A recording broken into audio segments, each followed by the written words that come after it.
We're back on the floor again here today. We're going to try to find some more stuff to be able to show you guys. There's all kinds of different things going on here on the show. This is the room here where a lot of the gaming is going on. We're going to go down and try to catch some of the pieces of TV that we missed. After that, we're going to go over to AI, and then after that, we're going to go see cars. And hopefully we're going to make it over to the Venetian to see a whole different section over there. So stay tuned with us. What we're going to do on parts of this today, we're going to go ahead and stream this live as I'm walking around. That's one of the things a few people requested. So we're going to try that today and see how that works. So anyway, we'll be back with the next feed in just a few moments.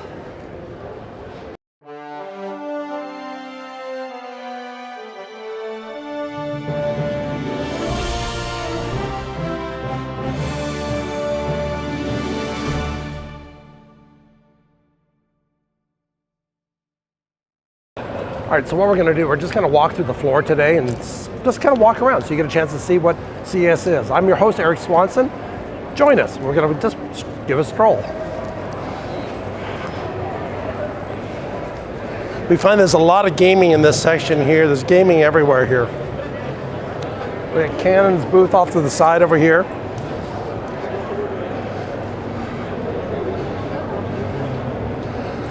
I gotta get a shout off to my wife here because I know she would love that pink chair over there. I don't know if you can get that over there, but that would be definitely her favorite today.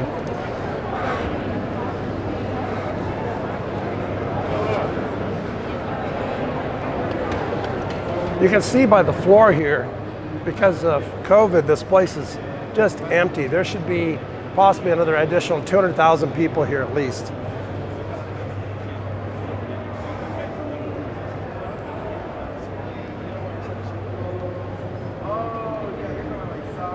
There's all kinds of VR that we can see here. If you can scan over here, this is a whole different thing. These are flight simulators, what it looks like to me, and it's all through VR. You can see on the screen above there, that's what he's seeing. So anyway, let's head back over here.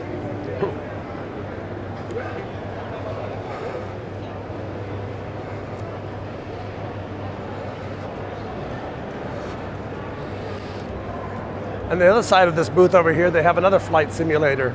If you can catch that over there, this VR world has taken all this stuff to whole new levels.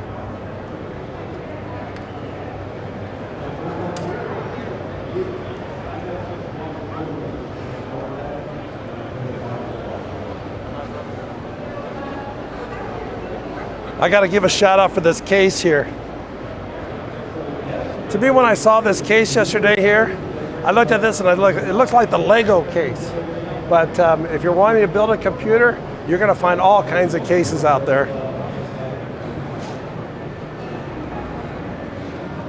Look at this, a Pac-Man case.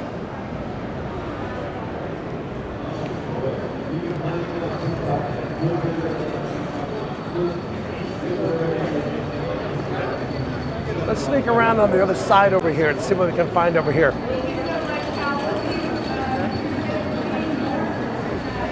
We saw this demonstration yesterday here, and what they have is they have fans that are actually blowing on the person to make it look like they're moving fast.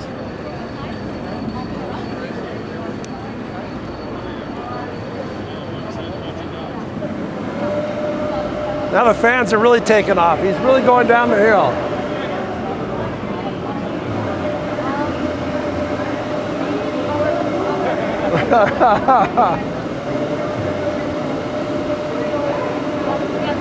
You watch the wind blowing up, even his name tag is being blown up. Now he's going back down again. And it's shaking him just like a roller coaster would. It's amazing the different things you'll find here at CES. Let's go ahead and move across over here.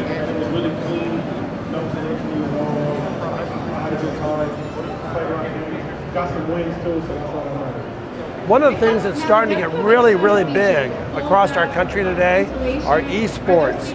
And you're going to see more and more stuff like this where, for example, this is big league esports where even this competition has actually gotten down to the high school, elementary, the middle schools even. So you're doing a lot of this gaming, and it's actually in California.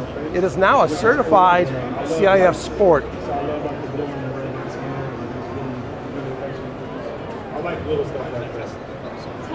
about your stream?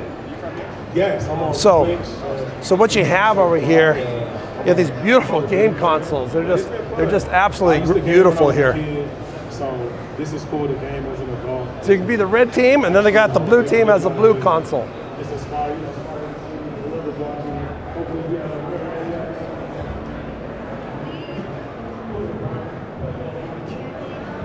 Some of these things we're going to find here, some of these companies come up with an amazing idea, and what happens is they look, if you look from the next year, they're gone because they've been sucked up by another company that says, you know what, we're going to make that part of our product line or include it in with our products. Let's take a walk over here.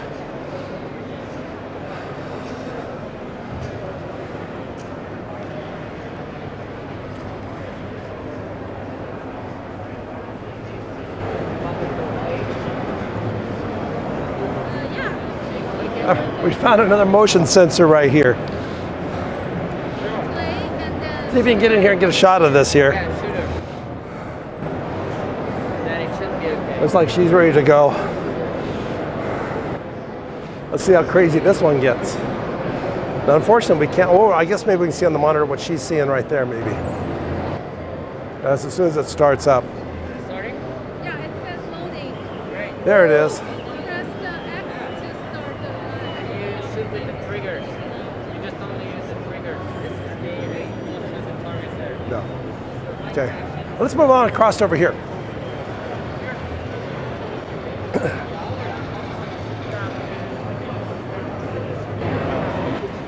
This is a booth here we saw here yesterday, and we actually did a quick little piece here. We did an interview with the gentleman there, but it all has to do with the gloves, and the gloves and a vest, so that you can actually get a feel for where you're moving. You can do a lightsaber like they're doing there in the video, and or when you start looking at, for example, when you get involved with bigger technologies, this is something you even see.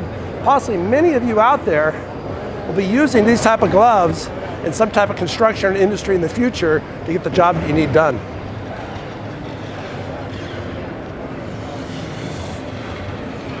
Over here we have more virtual.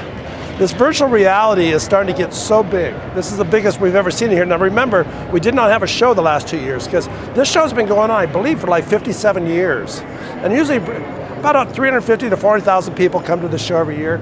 A lot less today, but look at, there's some more virtual reality that's going on. Let's see if we can take a better peek on it. Stationary game, so it kind of just teleports.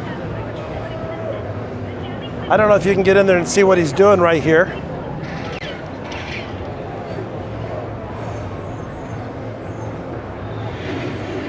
So through virtual reality, he's part of this.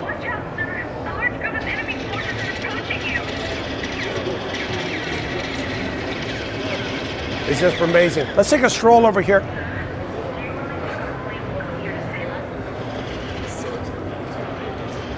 One of the things you'll find here at CES, so everybody has an idea of what they think is great and what's coming here, no matter where you go in these through. And this is the only thing we're in here. This is the area just for gaming.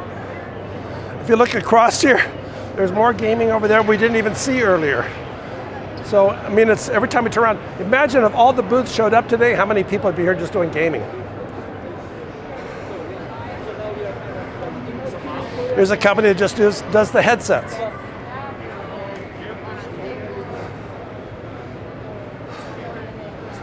Let's take a mosey over here.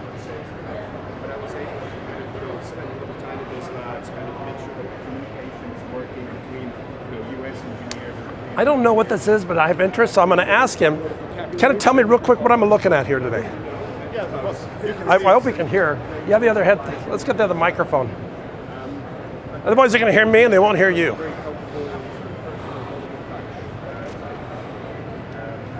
Give us a second here. All right.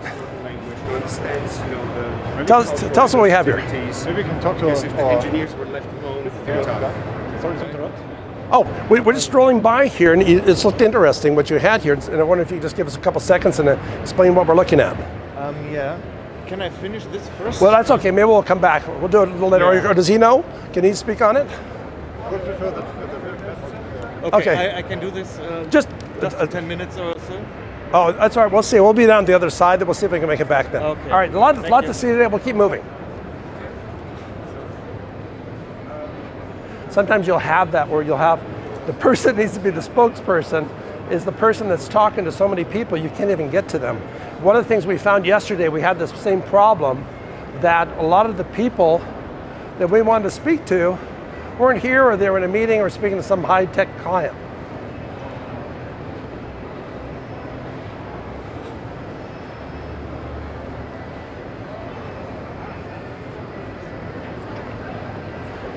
I don't know what this game is over here. One of my team talked about it. This is something I guess that's kind of famous.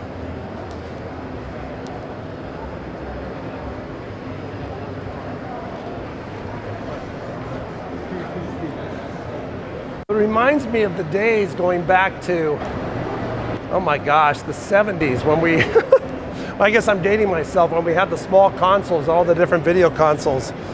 Maybe all that's coming back. I would sure love to see that. We're gonna head down to the floor area here and see what we can find down this way.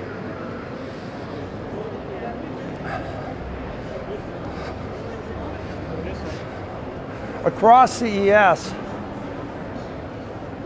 where we were yesterday was a lot of the stuff that was the big TV stuff. What we're gonna do is we're gonna scoop around through this side over here, see if we can find it, because we haven't even visited that part of the conference, the convention. So let's go this way.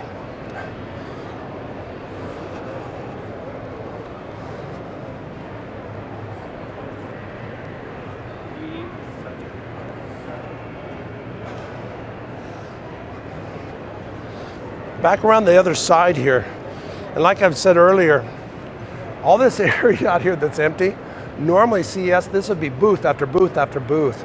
It's just amazing how many people have dropped off. Let's go around the other side over here and see what we can find. Are you available now? There we go, let's see if we can do this real quick. We had to keep moving because we're live, so we're live. So tell me about the glasses. What do we have here? Yeah, here we are talking about Augmented. Augmented is a German company. It's a startup from Fraunhofer. And here we are developing LBS systems for smart glasses. Now, LBS, you got to make sure. LBS, laser beam scanning There you go, systems thank you. Based on our special MEMS mirrors. We call them bubble MEMS. It is a hermetic sealing, so we can achieve a very huge field of view. We can achieve higher frequencies even if aperture is big. So this is giving a lot of advantages in terms of smart glasses for daily use. So let's get down to the technical end on this. No, let's get away from the technical end, I mean. Where would the consumer use this? The consumer can use this in a daily use. Okay. So give me an example, just a few examples of that. Yeah, any application is possible. You can think about some additional information you receive on your smartphone. Right. You can just display this into your eyes, while you are at the same time can see the environment around. Probably you know about all the smart glass makers. Oh yeah, for sure. Yeah, we hear about those all the time nowadays. Exactly. Yeah. And so this is very similar technology, or not the technology, the idea, I should say. It's also a similar technology. So here, for example, we do have the waveguide from our partner Dispelix. They are not here, unfortunately. A lot of people aren't. Yes. It's a pity. Anyhow, we are happy that we can present this and show how augmented reality can look like. It's still a little bit bulky. Good. You know, and that's one of the things I was explaining to the viewers. A lot of things here are right at the start. And you know, a lot of people say, all right, how's that integrated into our platform? Or how's it integrated into this? Or does it take off for itself? And I think that one of the things when I caught my eye on this is something I hadn't seen before or anything like this. I said, well, we've seen movie theater glasses and stuff like this, but this is something completely different. Well, thank you very much for sharing with us today. You're welcome. Maybe we'll see more of these around. Yeah, next time, for there, sure. There you go. Thank you very much. It will be smaller, lighter, and not much nicer. Very good, very good. Okay. Thank you. Bye. Can you get a picture of his badge? So, what we saw there, we saw these glasses, and what caught my eye there, these are some of the things we've seen before. For example, when you go to the movie theater and watch 3D, This technology in this industry is changing rapidly, just totally rapidly. Let's go across the other side here and see what we can find.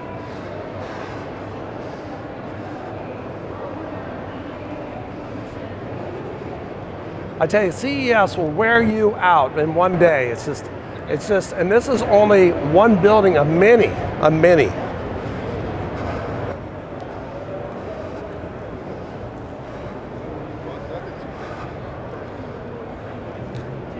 You never know what you're going to find here.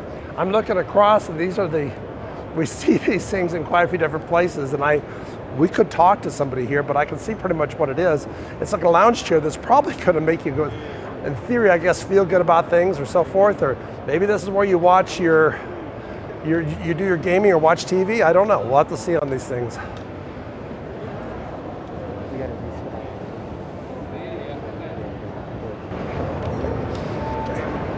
Let's take a walk around the other side over here.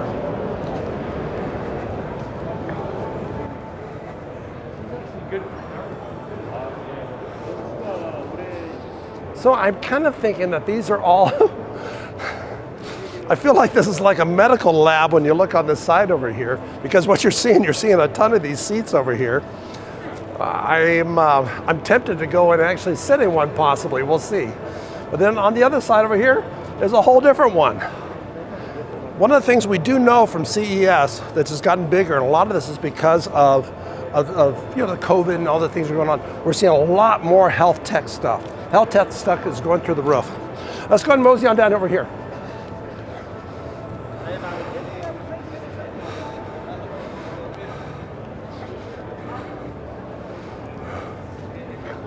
So let's come across over here and take a look here.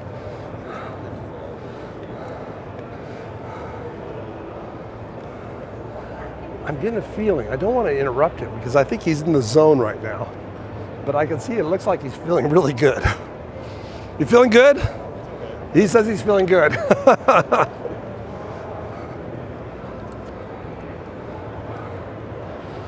These things, what they kind of remind me of here is sometimes when we see different sci-fi shots and sci-fi programs where you'll see these things they put people in for long distance travel. Both of these look like that.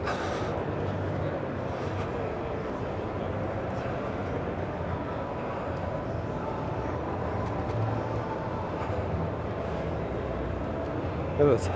We have CD duplicators.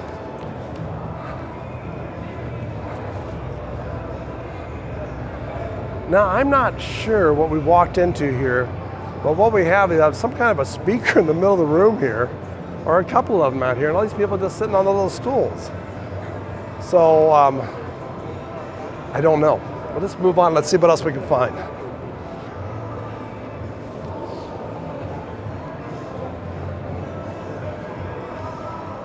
I'm guessing that this is part of LG's booth or some type of experience they're doing here.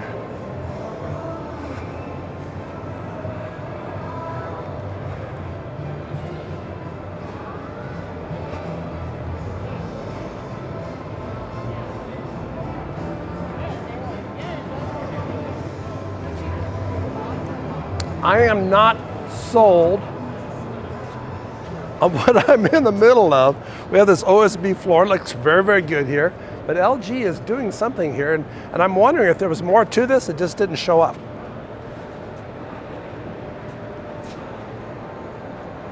Or this is just a lounge they put together, I'm believing. So what we're gonna do, we're gonna head around this side over here. We're gonna go down to the TV area. That's always very interesting.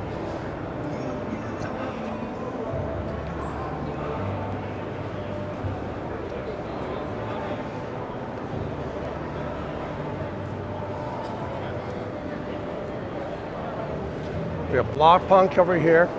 Back on the other side, we didn't even go to it. The United States Postal Service over there. We have Acer over there.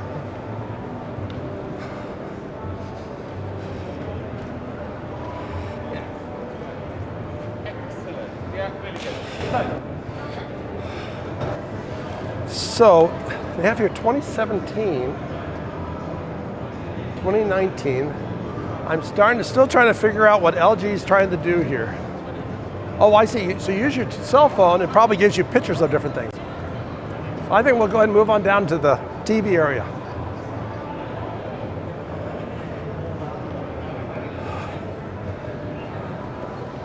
What's amazing here at these huge conferences, you'll see areas.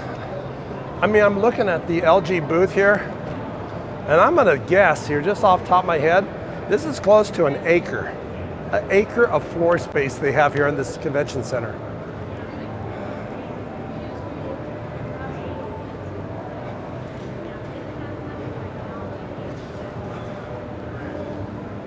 Now yesterday, we did a quick little piece with Bosch.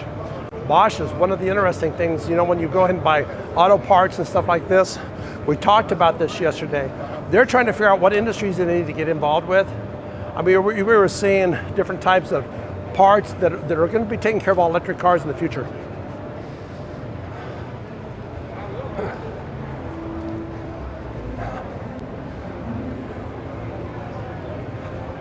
Now the other day when we were here, we were all the way down at the far end, if you can see it way down there. That was the Sony booth where we saw the introduction of their two cars and also their game consoles. So, and this is Bosch where we were yesterday. I thought it was very interesting watching Bosch get involved in fuel cells, because if they can take that's an added piece that a lot of these car manufacturers or different people that need energy can go ahead and use their parts and add it right into it.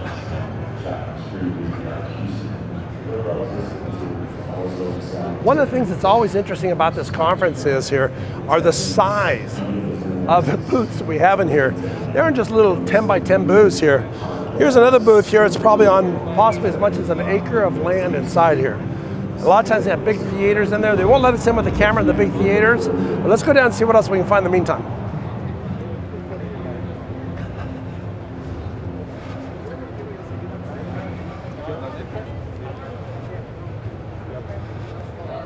What we were trying to do is we're trying to get an interview yesterday with a representative from TCL, because TCL TVs is very unique. They're the only TV that I know of out there that has the Roku built into the TV.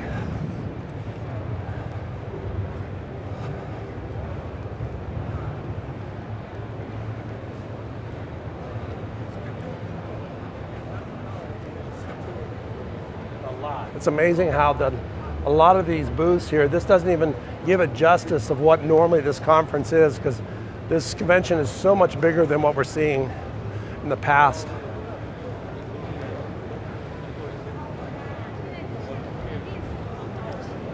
One of the things we saw with the TCL that we were looking at yesterday are the 8K TVs. Now 8K TVs are a little bit too new today. The cost is still a bit up there a little bit. One of the things we were also trying to find out, we were trying to see what, I believe it was LG that has the flexible screen that comes out of a box. I don't think they're here this year.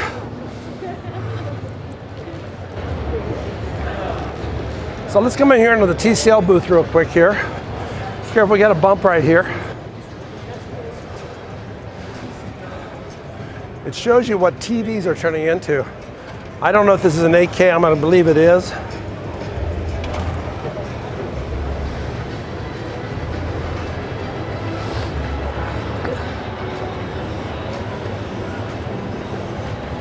I thought this was interesting yesterday, but I could not get a hold of the spokesperson to talk to us about it.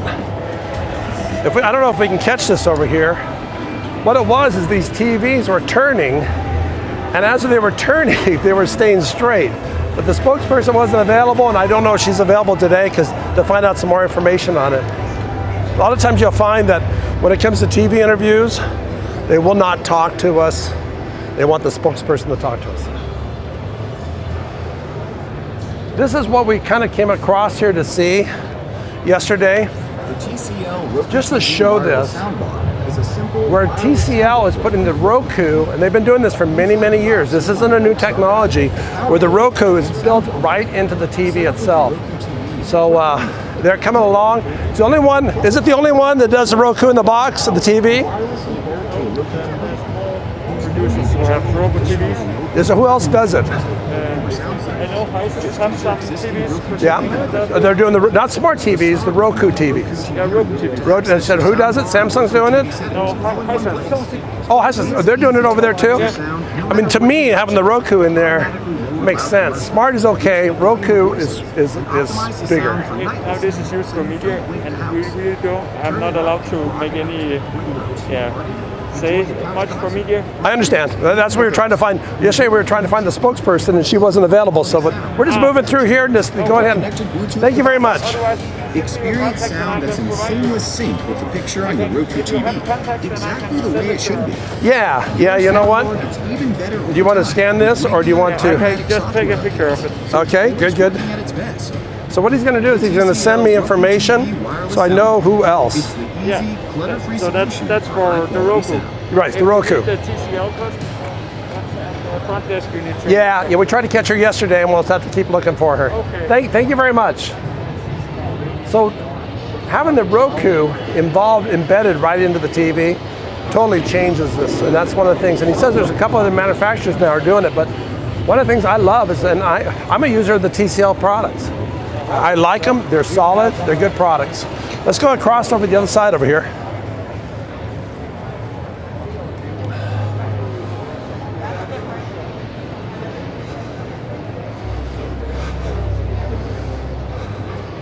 Doing giveaways. I'm gonna go ahead and get in line and get a giveaway real quick. I don't have a clue what it is, but we're gonna find out. A lot of things are given away here.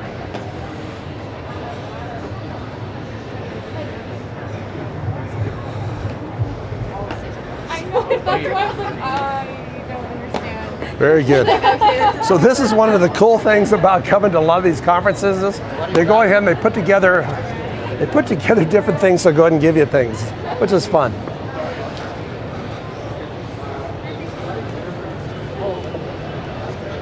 I got to see if my cameraman wants one. He probably does. So we'll let him go ahead and do this. I'm going to give this to you, if I could. I don't even know what it is, but a lot of times we've seen all kinds of things. Over the years at different conferences, I remember back, oh my gosh, I'm almost going to say it was the late 70s, early 80s at Comdex. We went ahead and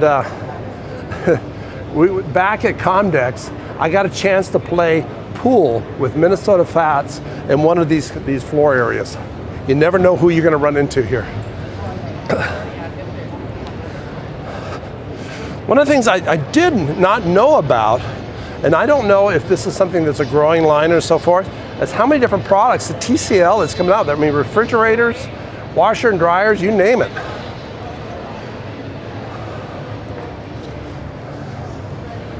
Even window air conditioning units.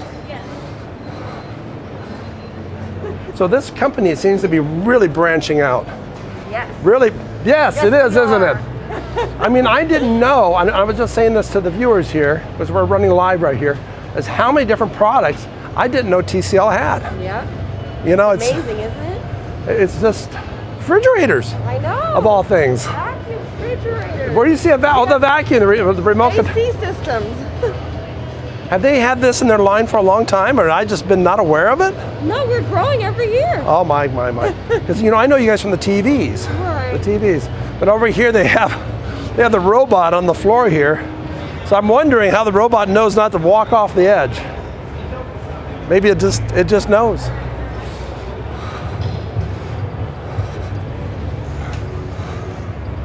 I'm not even sure what I'm looking at here is, well, we got the robots.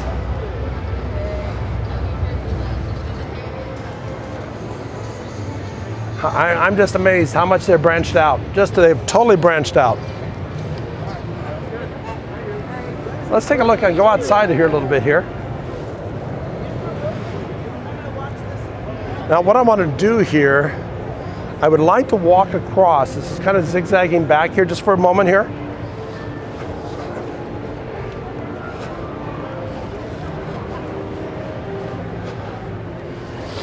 Now there's no way we're going to be able to let us with our camera in there. But if you look here, what they're doing, this whole big area over here is a monstrous, just huge theater. they're probably doing something very intense with some type of projection or whatever.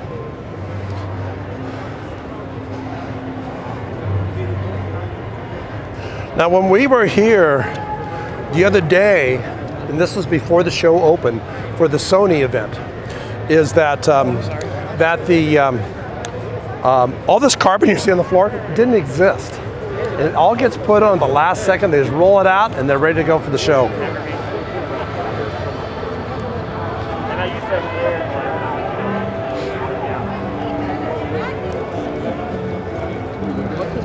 Some of these products, and I don't know about this one here, but many of the products here that might be involved with the TV have another technology. And I can say, you could probably come back and say it was very similar ideas like Adobe.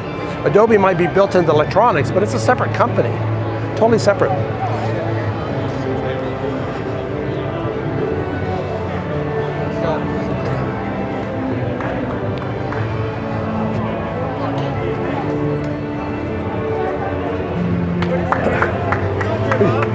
You never know what you're going to run into, different gimmicks and stuff here.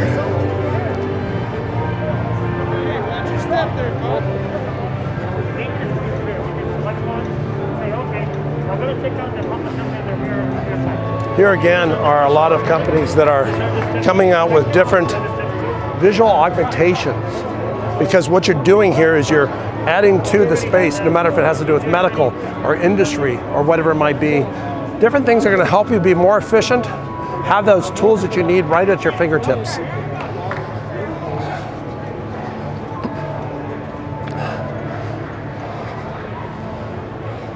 This is a booth that we were at yesterday, and I'm hoping to find the same gentleman we talked to, because one of the things about this is unfortunately we had an audio problem, but I still want to catch this again here today. Let's see if we can find him.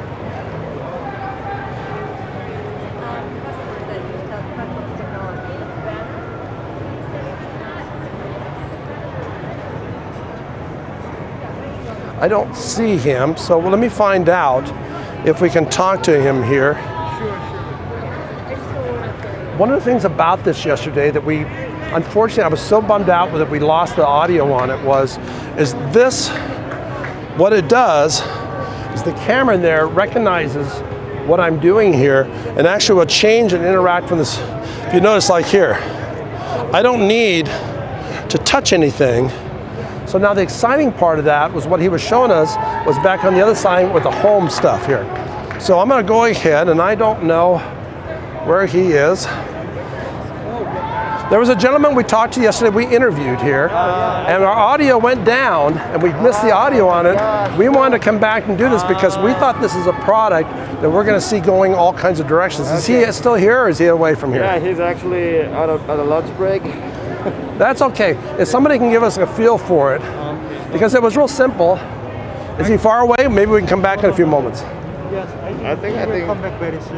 Okay. Yeah. I'm gonna make a call then. Okay, tell him that we were here. We've interviewed him yesterday, because one of the things we see about this product here, this is the product we were working with, we were talking about yesterday, where you can light the whole wall of your room or a classroom and so forth, and do instructions and be live, active on anything. So, all right, I'll catch up with him in a little bit. Tell him probably about maybe 10 minutes. Very, very good. All right, we're going to come back there, because I thought that one was so important to take a look at, is we need to do that one again.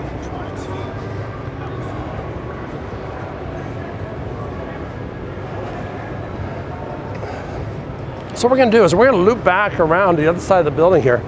I'm still amazed at how much is in here. Back on the other side here, you can see Samsung. Samsung's booth is monstrous. On Monday?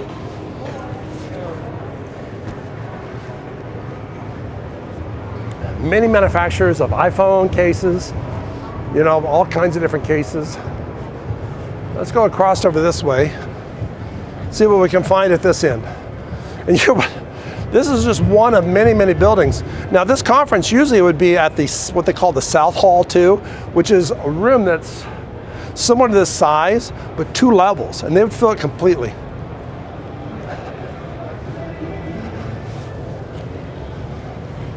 Let's see if we can find down here. I think a lot of these you're going to find at this in here. I think we saw yesterday a lot of audio stuff. Look at the speakers, have the lights on them.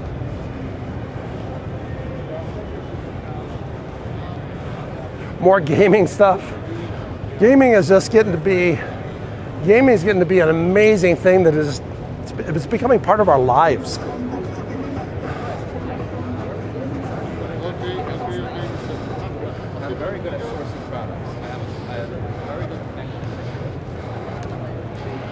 What's pretty wild is when you see a company that we've kind of known for a long time. For example, Energizer. What do we think of Energizer? We think of batteries, right?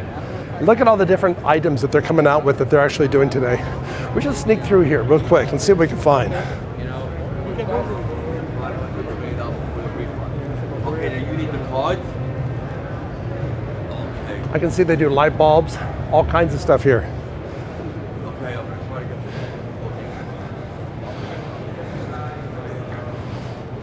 Everybody's seeing that the home use for different items that, for example, no matter if it's security or if it happens to do with turning lights on and off, automatically, not automatically, this is a huge industry that's getting bigger and bigger all the time.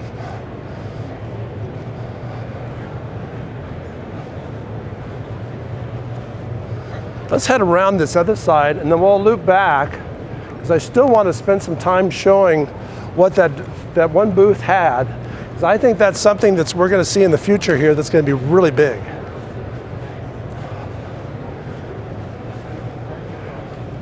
I'm walking through an area I haven't even been in myself.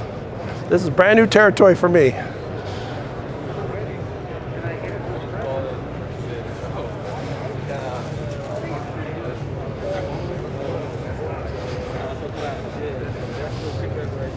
More mobility type products.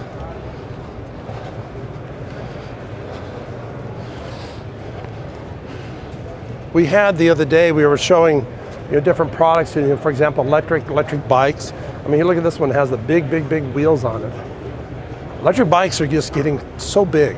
And I mean, it's, some people, like I was mentioning yesterday, may not want to take a bike because they're afraid of what it's going to take to get back, right? Now you have an electric bike and say, all right, I can pedal as far as I can, but that electric's going to still get me home.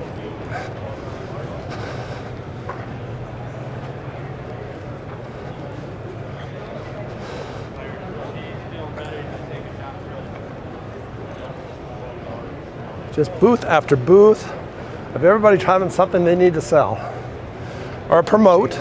We're actually maybe making a connection with a different company.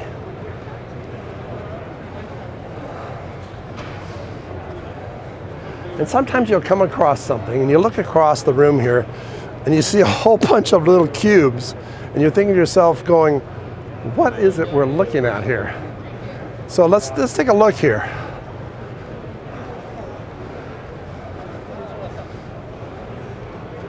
So I don't know what they are, and maybe I'm going to be told here in a second.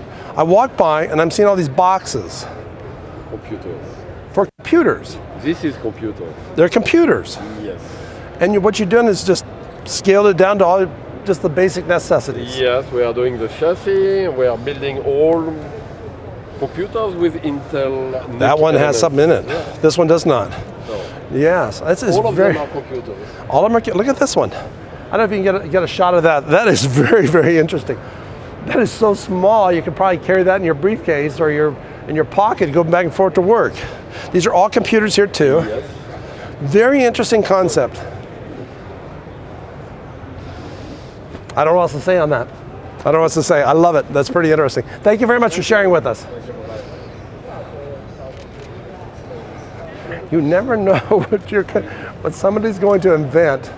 I don't know if you caught these over here. Look at these are whole different style of boxes.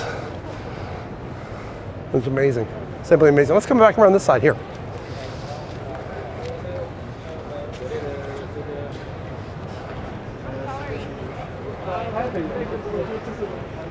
Now sometimes in these areas here, you'll have somebody that has a product that they've invented, spent the time on, and just they're hoping somebody will say, you know what, that product works with my product, how can we work together?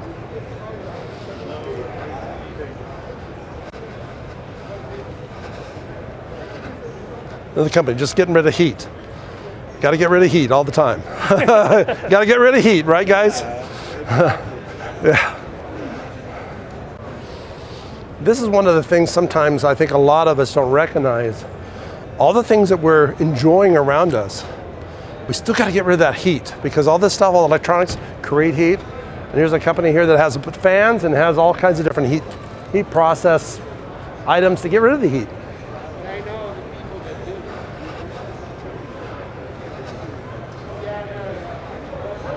Like I said before, you never know what you're going to find in these back booths. It is almost a challenge to come back in here. And what you do sometimes, you'll see a whole bunch of people standing around the booth going, that's the way to find out where we need to go. Let's go this way.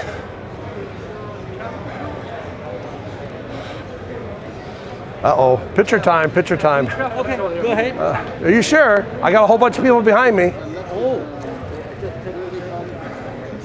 Photographs, they're real big. You gotta take a photograph when you're in your booth. All right, we're coming through. We're coming through now. We got to keep going. We're live.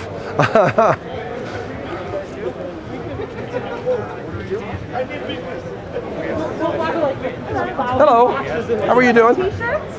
Huh? Would you like a t-shirt? Sure. What size? I am large, or probably extra large in t-shirts. Okay, I got you.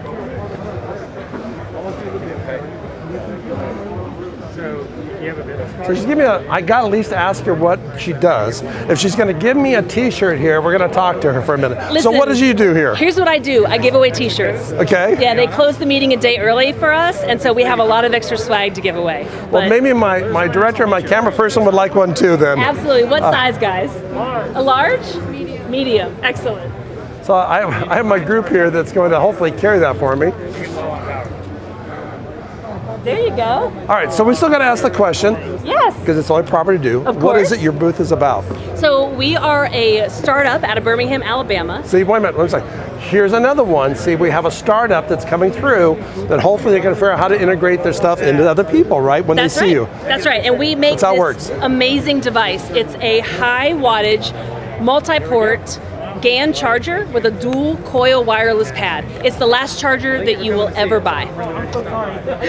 Last charger I'll right. ever buy. Ever. Well, you'll I buy don't- two of them. You need one, your wife needs one. Apple doesn't believe in that, right? They just keep changing it. Well, that's why this happened. So no more bricks, no more cables. Right. It's all right here. It's compact. It's easy. Travel, stand. It's perfect. Look at that. Look at that. It's amazing. Thank you very much for You're sharing with very us. welcome. Thank you Thanks very for much. coming by. Thank you. Let's see if we can mosey through here real quick. Excuse us. Everybody is always, like I said, when you find a lot of people around something, that means something cool's going on.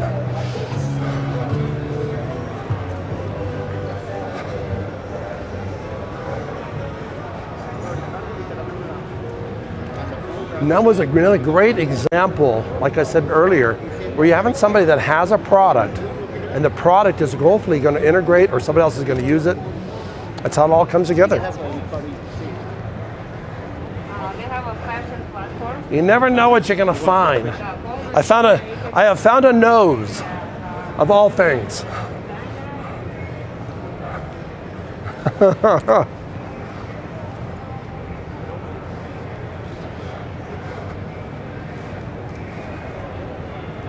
There's more cell phone covers.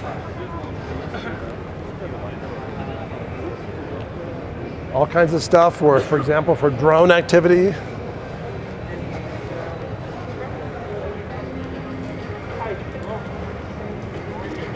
And let's see what we can find in a nice spot.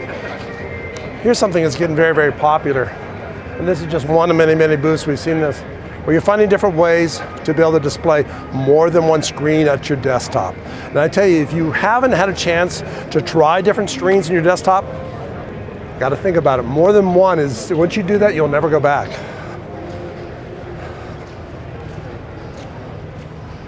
So let's come down here a little way.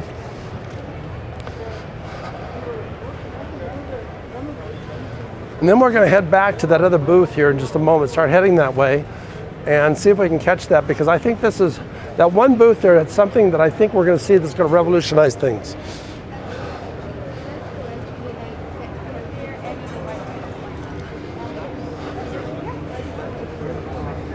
Let's come down this way. A lot of people down this way.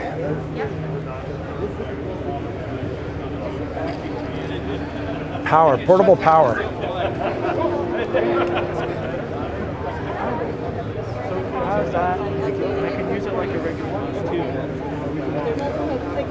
Now here's something I'm not sure what I'm seeing here. But I know that I'm seeing the video in the background. I don't know if you can catch that or not. The person has a device on their finger, and as they're moving their finger around, the screen is changing in the background. I don't think we're going to be able to sneak in there to get anybody to talk to us. Very interesting, very innovative. Let's head down this way. All right, good. So he did a relationship building with the business. What you're going to see, and this is just one company, of many, many, many companies around here, you're going to see more drones today, because a lot of the shots we're seeing on TV are done with a drone now. They don't use helicopters. Forget that helicopter thing. Now I do want to take a fast moment here, because we were here the other night, but I want to make sure it's part of this video here, is getting to see the Sony Cars. Here we have a bump here, William.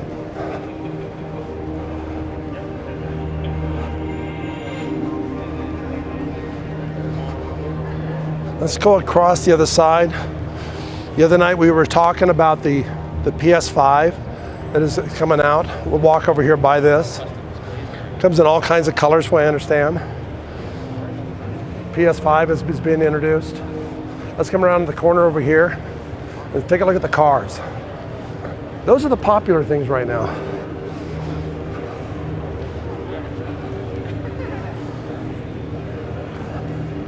So the other night, they introduced these two cars here. I believe it was these two, the gray one and the white one. So when you start seeing other manufacturers that get involved in different types of mobility, I mean, it was interesting talking to one gentleman the other day that he was saying, this isn't auto industry anymore. These are forms of mobility. And look at this, look at these cars here. So Sony's got a car.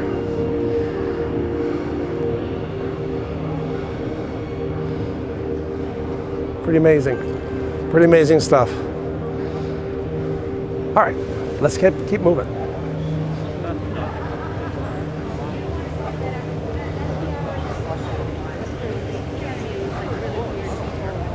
This is a company over here we interviewed yesterday. A lot of drone stuff. Now this company here does a lot of commercial type drone. All kinds of commercial drones. And one of the things I was talking about yesterday about drones is that we're going to see more and more drones out there. They're going to be integrated into our house or our home or our business. That we're not going to be flying. They'll be totally autonomous.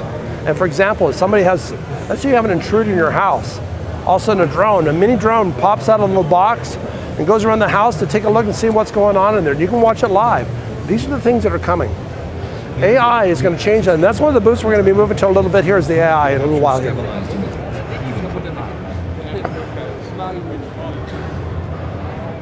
More drone. What I'm going to do here is we're going to go ahead, let's mosey back to the booth there and hope that gentleman is still there.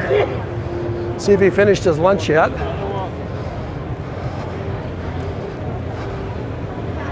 Now, I gotta stress this again. We would not be able to do this live, moving around here in Comdex normally here. This would be just solid people.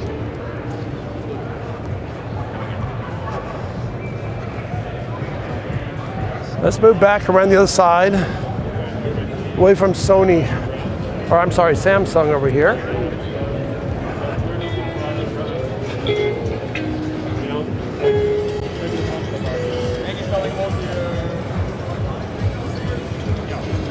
It's amazing watching over the years what speaker technology has done. I mean, look at, I don't know if you caught it over here. He's got a speaker, he's floating it in the pool. Pretty crazy.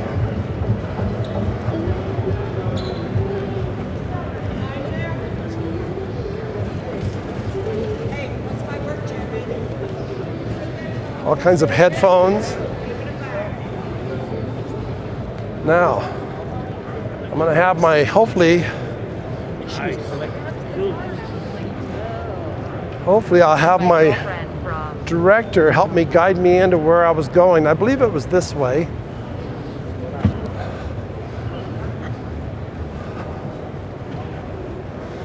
If not, we're getting close.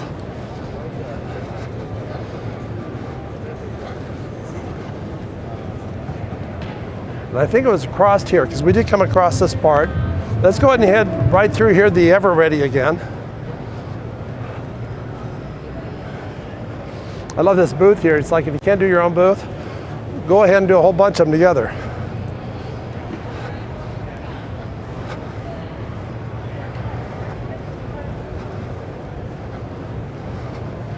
Let's come back around this way here. Look at, here's some more of these, which I called earlier the space capsules.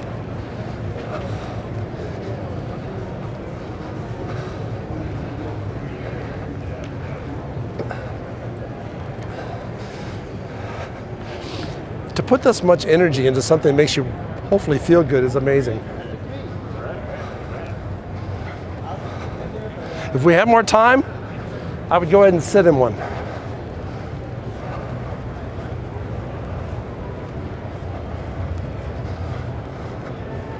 All right, let's head down this way here, around the other side over here, because I believe that's where this booth was, because I think this is an industry or technology that's coming that we're going to see, maybe not this company, some company out there is going to come up with this idea. And now let's see what we can get an interview with this person.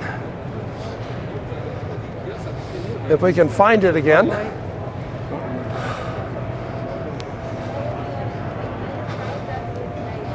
Oh gosh, I'm gonna have to have my director help me find this.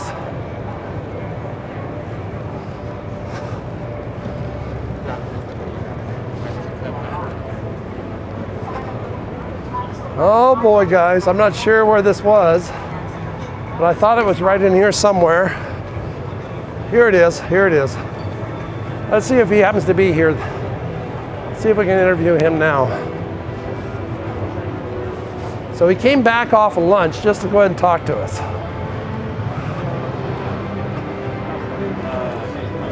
Again, this is the screen that we talked to yesterday, but unfortunately we had a failure in the audio. But I want to still go over this with him real quick. He came back from lunch, Ryan. Ryan, good to see you.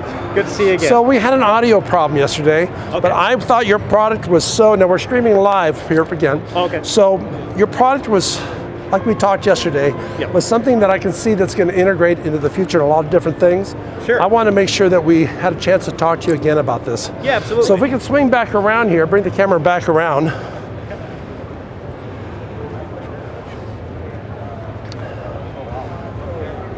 All right, so maybe take us through this again. Okay. This is more for commercial application, and then we're going to sneak over to the other side over here, which I look at as probably the real future. This is industry. Industry can only go so far. So maybe just kind of give us a quick demo of what we're seeing here. Yeah, absolutely. So what we've got here is the TOF camera, which is essentially a 3D camera that shoots out IR waves and bounces off of whatever object is in front of it. And then based on the time of flight of those IR waves, it detects the depth. Okay. Go ahead. I'm going to slip around this side of you here. With that reading, then it creates a little bit of a point cloud to where you have like this VGA resolution graphic, and it uses that 3D model that it just took to say, okay, this is the human head. Right. Here's the eyes. Right. Here's the fingertips, and thus the V-Touch software that we're using here then turns that into gesture control.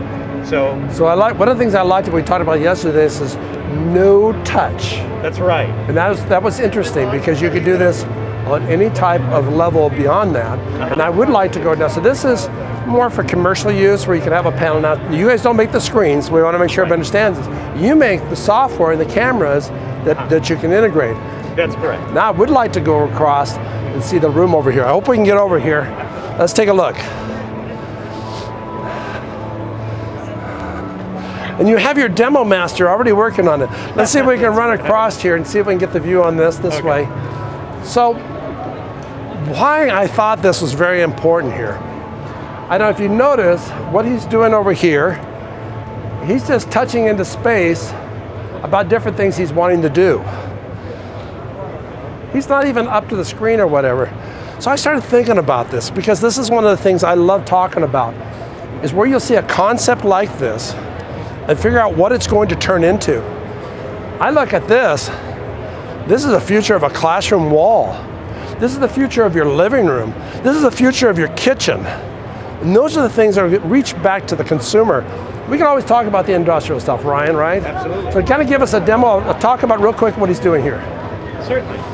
So he's using the depth detection camera to recognize his face, eyes, and finger movement.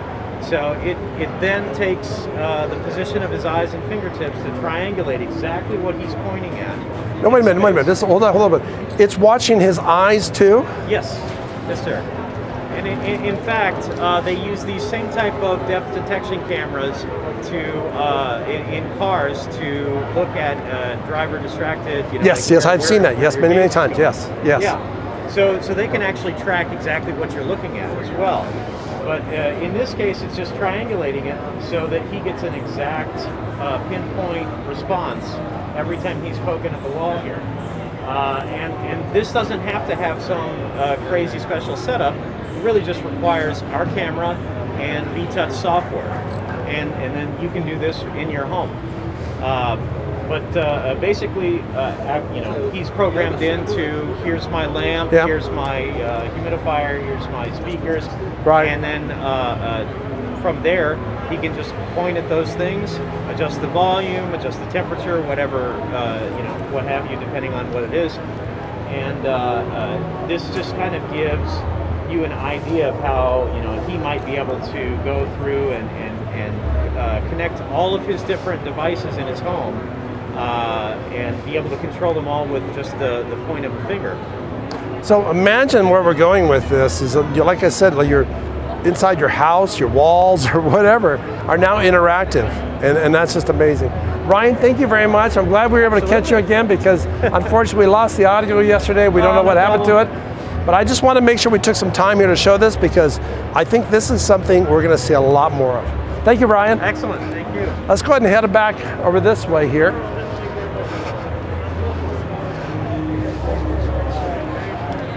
We already walked by this earlier, the augmentation. We have not gone over this way, but I think, you know what? Let's go ahead and head over to the other building. That's the AI building, and it's also the health building too. And let's see what's going on there. Better.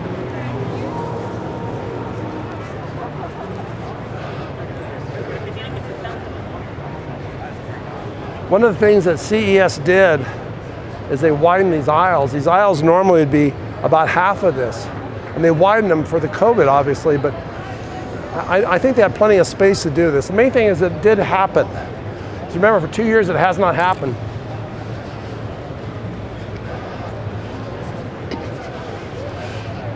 Everybody knows Targus. Targus comes out with all kinds of little devices, no matter if they're electronic devices or cases. Let's just kind of just mosey through here.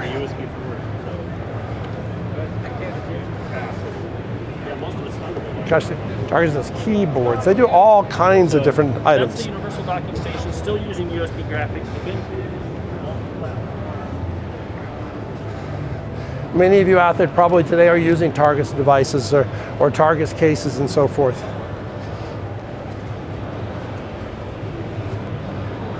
All right, let's head back around because we are running out of time today and we got so much to show, so much to do.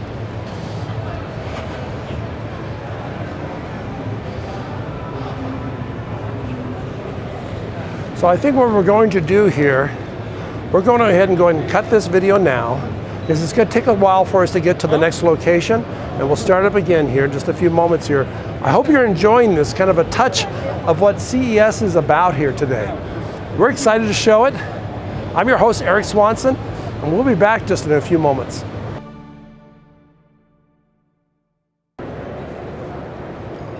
We are now, this is the health room.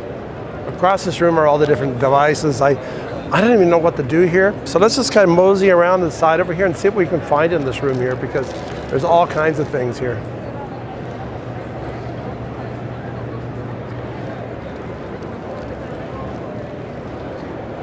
Health products have come to whole different levels nowadays.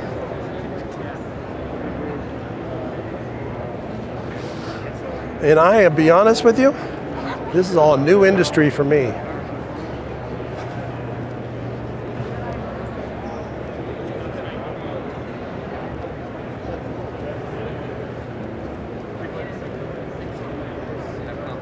I'm gonna guess this is for education.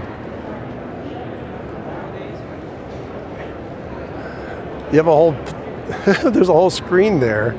I don't know if you can see it there. You might have to get in closer to see that. But there's a whole body there. And then is this maybe the new way that we're gonna go ahead and start? There's over there too. So for anatomy, who knows?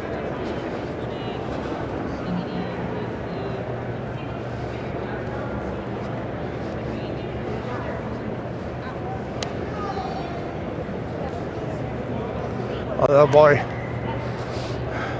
Remember before I told you when there was a crowd here? Everybody's in line for something. Now what CES did is they cut off one day from this event because of COVID. So a lot of these booths have stuff they want to get rid of.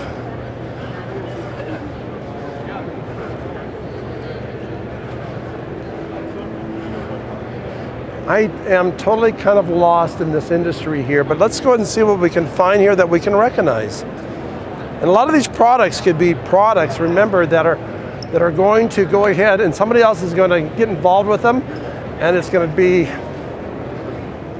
the technology will be inserted in somebody else's product.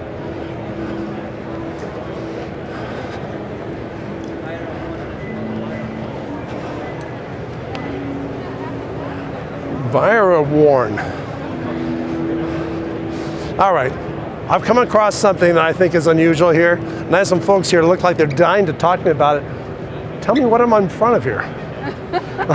This is a line of continuous air quality monitors that can detect COVID in the air. COVID in the air. Correct. And would this be something, a device that you would put in the corner of your room, or is this part of air conditioning systems, or what would it go? It's designed for small and medium-sized rooms. It can go bigger if you have more devices in the room. And it's continuously circulating air through the device and monitoring for COVID particles in the air. So is it just COVID or other viruses too? Talk to someone and get a real interview. No, you guys are telling me, I mean, this is live. We're talking about something we just came across here that is completely different than I've seen so far today. This guy can help you. So, there you go. Dana, I guess it's your little COVIDs there that caught me on and just brought me right in. Exactly. So you have some devices here that are actually able to see, saying, this is it's going to identify per virus? Yes, if you want to come over here, I can actually show you the device. All right, let's go take a look. Something very, very unusual. Something we didn't know if we were going to see or not. Step over here, I'll show you the devices here. Good. Yeah. Spin this over here. All right, good. I'm going to stand on this side of you. Sure. Okay. So these are instant COVID-19 room detectors. They're able to instantly detect the presence of COVID-19 in an indoor space with 100% accuracy. This is our Liberty by ViraWarn. It's designed for smaller spaces, such as rooms in a home or in a small office. This is our Liberty Plus, which is designed for larger spaces, such as classrooms, healthcare facilities, larger office spaces. The way the products work is that there's a specialized liquid media in here. It's an engineered media of high resistivity. The device pulls air into itself. When particles of COVID-19 come in contact with that specialized liquid media, it instantly creates an electrochemical reaction that our device is able to instantly detect. So it seems to be happy with me right now. It is. It's saying, you know what, Eric is probably okay. Yes, exactly. You're good to go. We've then taken that exact same technology, and rather than a liquid, we've created it into a solid media, which is a polymer disc. That polymer disc is in this device. This device is the world's first COVID-19 breathalyzer. Wow. Blow it in the device, it's actually a breath analyzer. Imagine that. You blow into the device, you're able to receive a positive or negative COVID result within 5 seconds with 100% accuracy. So what we've done is removed all the variables. When you're taking a PCR test, in theory, they're 100% accurate. The problem is multiple variables bring that accuracy down to about 75-80% due to user error in providing the administering the test, due to variables in collecting the sample and transporting it to a lab. What we've done is remove those variables through breath analysis. Blow into the device, that sample is immediately analyzed and provides an immediate, instant result within 5 seconds with 100% accuracy. Now, how about other viruses in the future? So you bought a device. COVID's not the big thing anymore. You know, I think COVID's gonna be around for, just like the common cold that there's one version that it started in the 40s and the other one's in the 20s, we still deal with today. Well, our devices are variant agnostic. So no matter the mutation that occurs on COVID, as we've seen, COVID does not seem to be going anywhere. So wait a minute, we all thought it was gone. Is this coronaviruses completely, or is this just specifically to this? These devices detect coronaviruses. They're detecting the crown of the spike proteins on the crown of the molecule. So a common cold, it would pick up too, because that's a coronavirus. Those coronaviruses. So there's certain coronaviruses that produce the same effects as a common cold. So these devices will pick up all coronaviruses, including influenza, COVID-19, all COVID-19 variants, H1N1, swine flu, MERS, SARS. So you're providing complete viral protection with our COVID-19. Now, do you have a different device you have to put in to do the other No, there's ones? no resetting. The same one for everything?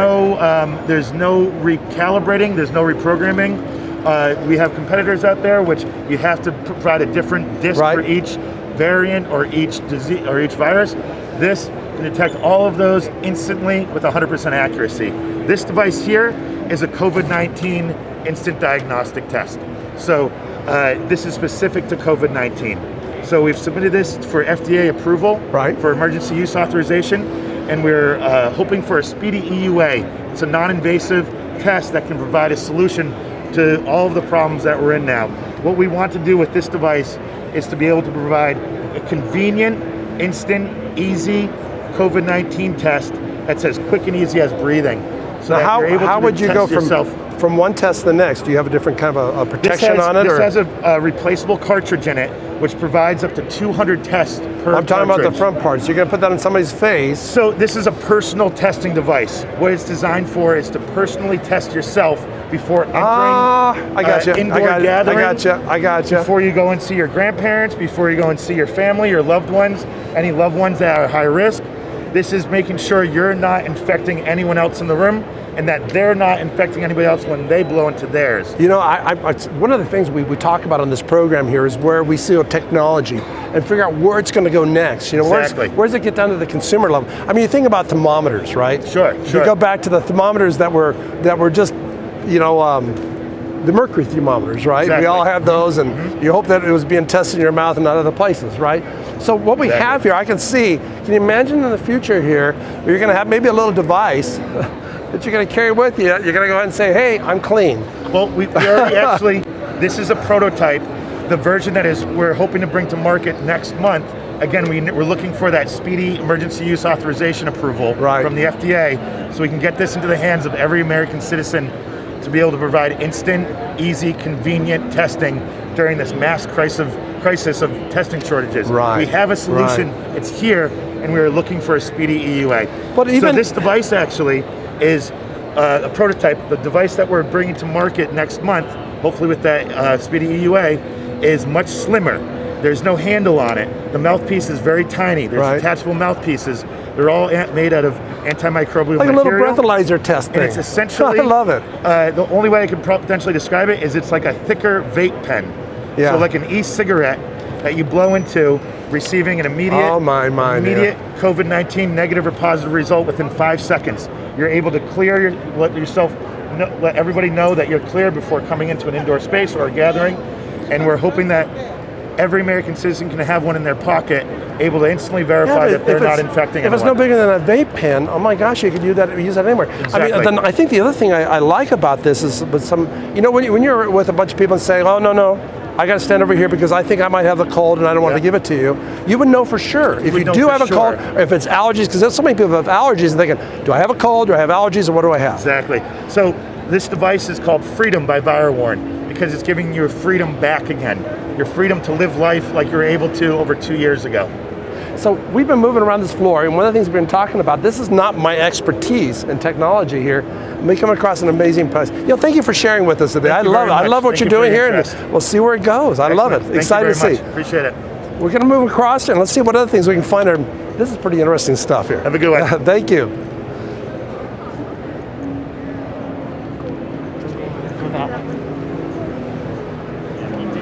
Let's come across here.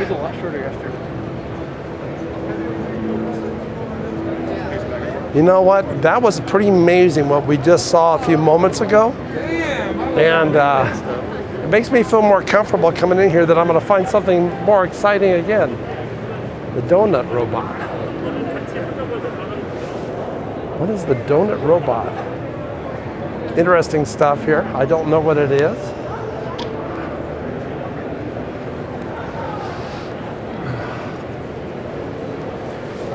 For somebody to come out with a product that had to do with coronaviruses, I mean, that really catches my eye, and I'm sure it's catching your eye too.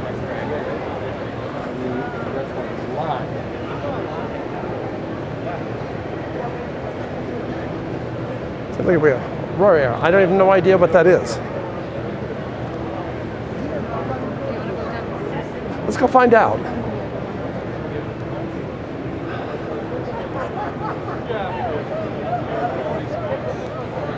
I'm guessing it's another Air product that we might be seeing here.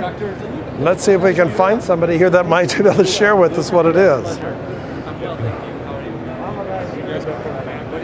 I think everybody's kind of tied up right now talking, but there's a lot of these things. One of the things the coronavirus has done here is it's brought all this technology in, because when there's money behind it, things will be invented, and this is a good example of it. Let's come back over this way. I'm going to guess that maybe we should go down this aisle over here. Sometimes you can grab somebody to talk to them, sometimes you can't.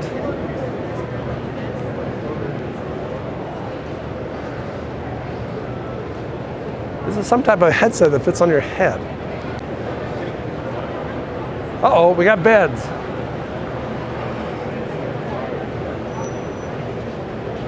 Oh, this is Sleep Number. Sleep Number's got a whole display here. This is interesting because one of the things we're seeing more all the time are these type of beds that adjust to you as far as temperature, as far as the firmness, depending on what your sleep nature is. And what it does is through an AI type component, it calculates this all out for you.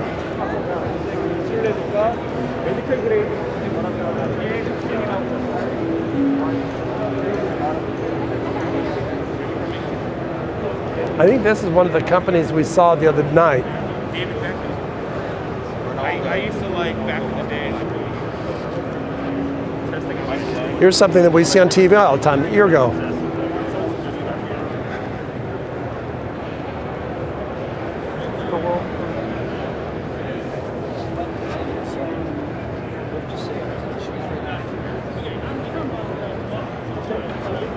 Let's see what we can find down here. There's more bedding over there.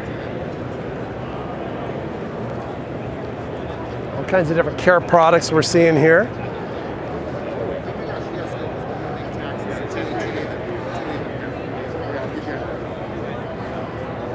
Who knows? Good stuff. Oh my gosh, we got toothbrushes. Toothbrushes. Now are these AI type toothbrushes? Yeah. Let's go talk about AI toothbrushes a minute. So we saw the other day, one of the things we showed the other day was the toothbrush where you put the whole thing in your mouth and brushes out your teeth. We're seeing the technology of toothbrushes. You think a toothbrush, it's a piece of plastic with a bunch of bristles on it. Not anymore. We're seeing a lot of companies, for example, Oral-B and all these things that are coming out with new products. Tell me about what you have here. So basically this is a connected toothbrush. Okay. It's connected and it has 3D sensors in the bottom of the toothbrush that help detect where you are with the positioning, the frequency, and the duration of your brushing, utilizing an application where you actually can have a guided coach take you through every area of the mouth to make sure you don't miss any areas. Because Probably on your smartphone, I'm guessing. That's right. correct. We have 2 applications. We have an application for children. Yep. That's augmented reality. And then we have the Hum toothbrush, which is incorporating the artificial intelligence aspect. Many of you out there probably still have your little toothbrush and you put it in your toothbrush holder. I mean, one of the things I have one of the Oral-B's, and it's like, through my cell phone, it'll tell me exactly what tooth I'm working on and how long I spent on it, but I made sure. So these are new technologies, and I thank you for sharing with us, because I think we're going to see more and more of this type of an industry really take hold and get to the point where it's a lot cheaper. Well, this one is actually less expensive than some of the other brands, and we're really excited about that. Especially this children's brush is only $9.99. Oh my gosh! But it still has the coaching mechanism inside of the application to help people brush better, and that's the goal. We want to make a difference. We want to improve oral health in the world. So yeah, I think you're right. Well, I think I don't remember. I think I spent either $200 or $300 on my Oral-B. Yeah, so I think you'll have to take on the Colgate products now and really consider the Hum. There we go. Not only that, the softness of these toothbrush bristles, you cannot go wrong. Super soft bristles. So is it the whole end disposable, or the whole machine? Oh, that's it. Okay, exactly. good. Just like the Oral-B and those ones kind of work. That's correct. When you throw it out when you're done. Very good. And you can get two brush heads for $9.99. Cheaper than the Oral-B. Yep. Yeah. And better. Well, thank you, Elizabeth. I don't want to be biased as a dental hygienist, but I think better technology. There you go. Well, thank you, Elizabeth, for sharing with us You're today. welcome. Have a good day. Another great example of all these different products that are coming out that we're going to have around us all the day long, and not even just part of another day in life.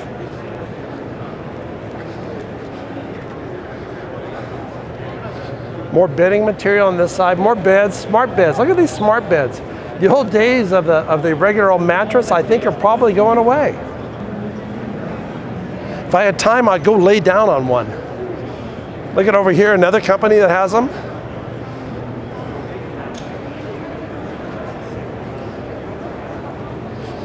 A lot of booths here, what they do is they'll come up with some type of a gimmick to get you to come over to their booth. And I'm watching this, I was watching it earlier, they're using their hands, they're doing all kinds of things, making things work, and who knows what it is. But it caught our eye, didn't it? Abbott, we know Abbott. Abbott is one of the companies that's been doing a lot of the test products.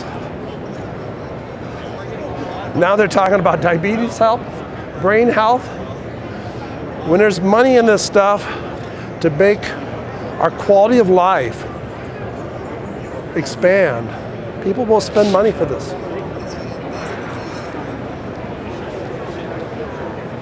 Let's come down this way here.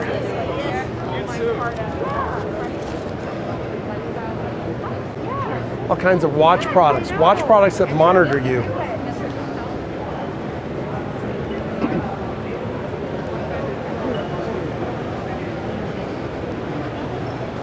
Real-time med check. You know, and I think that's one of the things we're going to see in the future here. We're going to see a lot more products that are going to be similar to this over here, where we're going to have, where you're monitored all the time. So the product, for example, might be something you wear on your arm, maybe it's something you have on your chest, who knows what it might be. And that's going to report back to your doctor, possibly on a live basis, to say, hey, you know what, Eric, you need to come down and see me here because we're having a problem.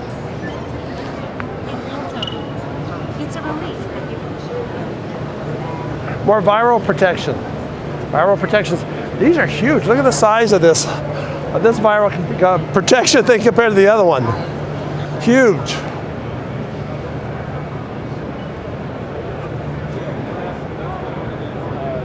Let's come back over here and we're going to loop around, because when we're done with the health area, Right now, what they're trying to we're going to go back around and go into the AI area. So much to see, and we only have a short period of time to show you all this. So we're going to keep moving here as quick as we can.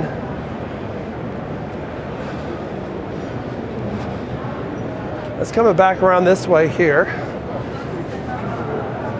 There's the gimmick, fake food.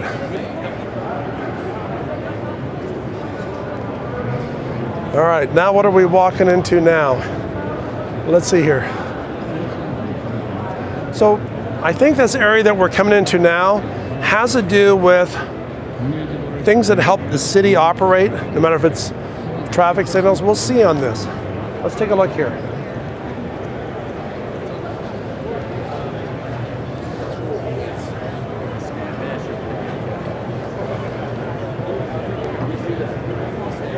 We're finding a lot of communities are putting in, like, for example, traffic control, higher levels of AI type of traffic, so they can predict when certain groups of traffic are running through town, so you can get that traffic and keep it moving. And I think that's what a lot of these booths here are showing.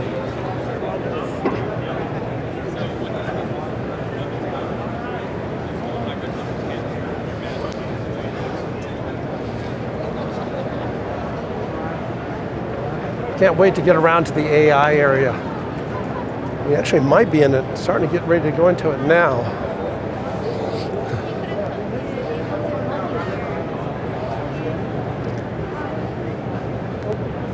I think one of the things that we're going to see more and more all the time, and this is probably reaching out a little bit into the future here, where we may not even own a car anymore.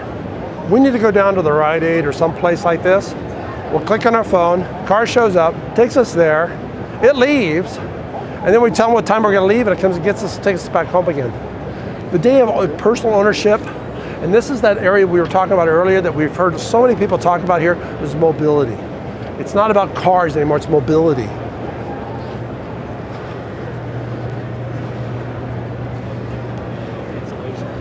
Let's come around this side over here. I'm taking my cameraman in loops all over the place here. We hope you're enjoying this. This is a show here, like I said, that this is what you're going to be involved in your daily life, and these are where these products really start being shown first. So, oh, look at what we got here. What's this?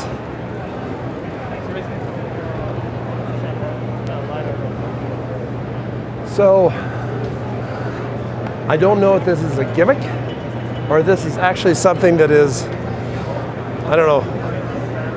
I don't know if we see anybody we could talk to on this. A weightless experience. I believe what they're doing here is something that has to do with, well, let's go find somebody to talk to here. I'll talk to you. Look at right here. I just say the word, and he's been standing there. How are you doing? We're shooting out live here. If you can kind of tell us what we're looking at. The world's most advanced humanoid robot that can actually do something. So not one of those ones that just goes beep, beep, bop, bop. Or just sits there and goes. Oh, that's like, nice. A little lights. Of course, you got to get the eyeballs and lights. So this robot is, think of it like a Tesla in the sense that, so a human pilots it with an AI brain evolving. So over time, just like with a Tesla, it evolves to become autonomous. This robot becomes autonomous on a case-by-case basis. So right now it's a human-operated, a doctor, a nurse, an engineer, a cook, a cleaner, whatever you want can pop in and control it from anywhere on Earth. And then over time it'll learn the tasks. So, but there's lots of things that it can do now with a human pilot that are important. So right now we're in a pandemic. Well, there's nurses and doctor shortages always, but it's worse now. Right. But now as one outbreak breaks up here and it dies down here, I could move all those doctors instantaneously around if I just have some of these in the clinic or in the hospital. We did a study at True Pace already in November. So we're the first humanoid robot company to ever do a pilot study of any kind. And we have a whole series of them this year, both in airline inspection, airplane inspection. Right. From biomanufacturing to other medical applications to logistics. And the point of it is, since it's like a human, it's only limited by the how close it is to a human. Well, that's one of the things. My first question would be is the effectiveness of the tactile. So right now you're operating it through gloves, and you're not actually feeling anything. The next generation that we're coming out with is over 100 haptics in the hands, and in part is because the way in which you feel is very limited. So the tools to be used, so I can collect all the data, and translate it into the operator is limited. And then that's something we've been seeing different companies have been talking about. For example, how do you simulate the tactileness in the glove compared to what the outside robot or whatever it might be is doing with this. Fortunately, with this robot, so its head moves, its eyes see, you hear through the ears, right? And the way that you do. So your first-person experience, stereographic vision with hearing, and actual hands with opposable thumbs, which enables it to do everything from pick up a pinch of salt, operate any tool like a drill, to give an injection to a patient, to micropipette, whatever it is that you're seeking to do. So I'm guessing, and this is kind of connecting back this world here, so on the other side, somebody would probably be with some type of VR type system. Yeah, so off the shelf, that's what we're doing here.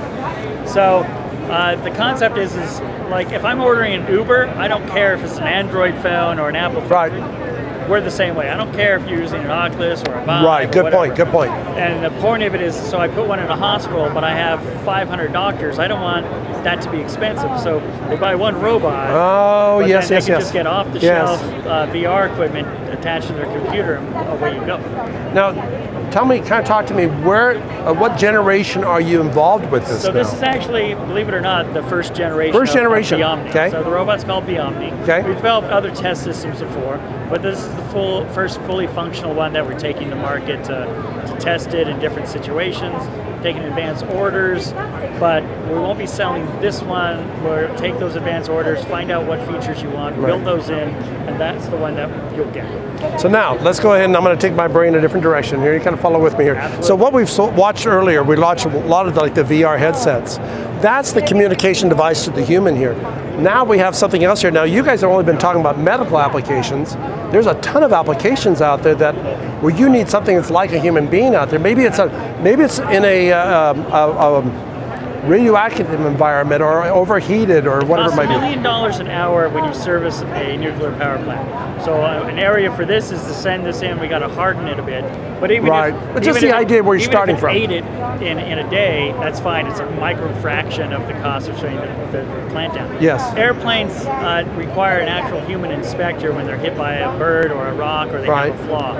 So that can ground a plane. You can lose millions of dollars if you're not flying a 747. Time's definitely money on those. And our partner GelSight, an inspector can beam into this thing and operate it, do the inspection, so that the plane's grounded for an hour, not for 2 or 3 days or longer. And that same inspector can do inspections on 5 continents in the same day.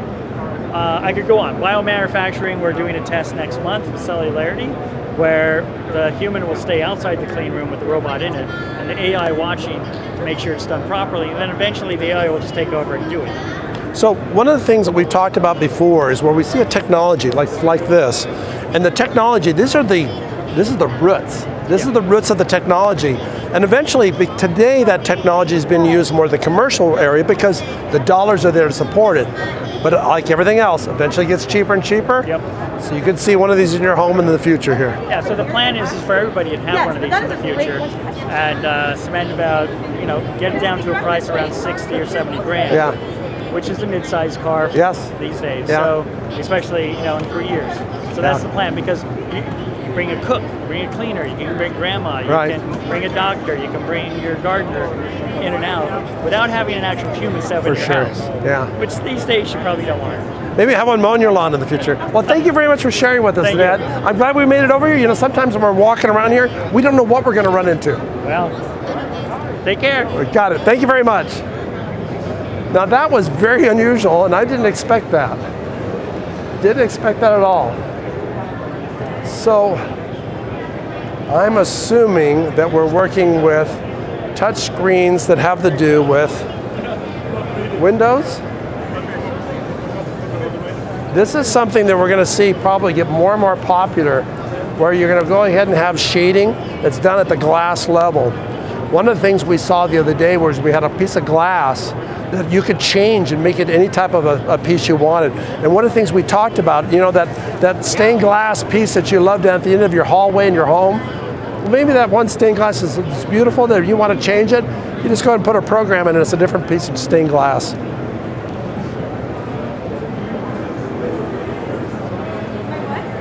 Big stuff, it's coming. Let's see what we can find over this way. This is this is a field of a lot of innovation. And so you're going to find a lot of people in this realm that we're coming into now. They're here to show some idea they have that'll probably incorporate with somebody else.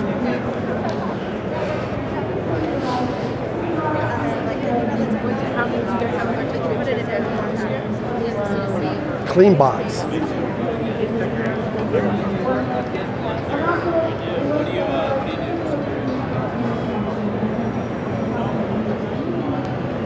Oh my gosh, we're going into so many different areas here.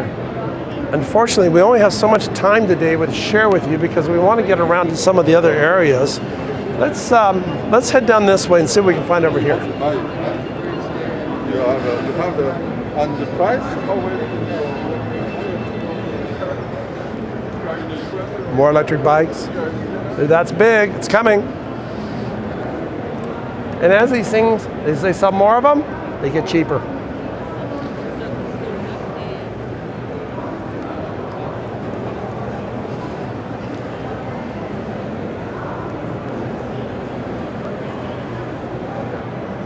GPS lockbox. That might be interesting to talk about because a lot of these things are saying, all right, you've spent all this money on your technology, now how do you keep it secure so now somebody else doesn't take it?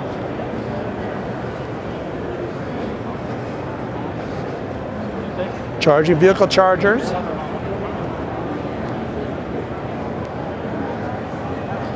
Let's go this way. Let's see what we run into over here.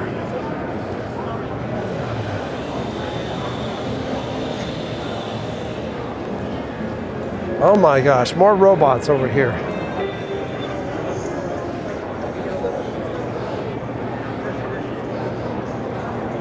We saw the other day a robot, and it's not this company here, but another robot that we saw that really is designed to be able to just do stuff that had to do with agriculture.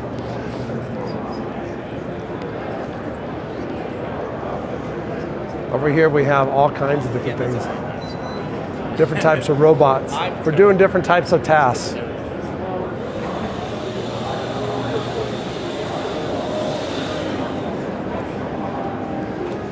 This one here, I don't know if you can see it here. I think it's a robot ice bucket. Am I right?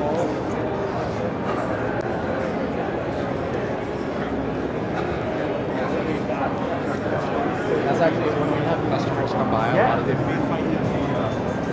Some of these items in here are just ground floor innovation. Let's take a look over what we can see on the other side over here, because now we're getting into the AI area that's really deep over here. Oh, we're running into a little bit of a, this is more of a, this is the crowdest area we've been in today.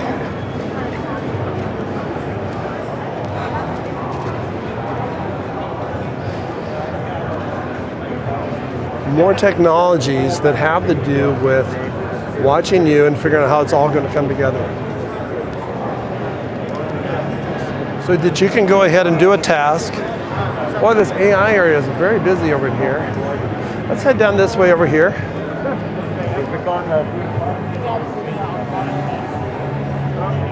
So the booth we're walking by here, and I don't know if you can catch it, there's going to be a lot of booths like this.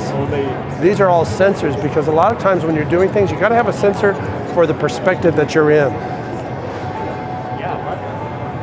Same thing we were seeing with the VR headsets. You have to have sensors so you can know what you're doing, your movement. So I think we're definitely in the AI area now. And you know what? Who knows what we're going to find in here? Who knows what we're going to find in here? I would say that is a miniature tractor, AI tractor, I'm going to guess.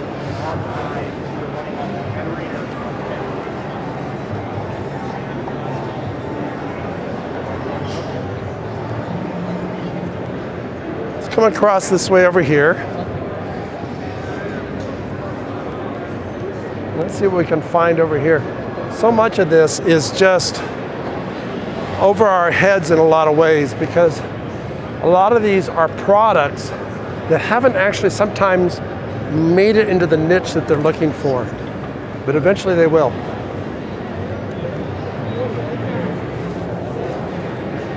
Let's come down this way here.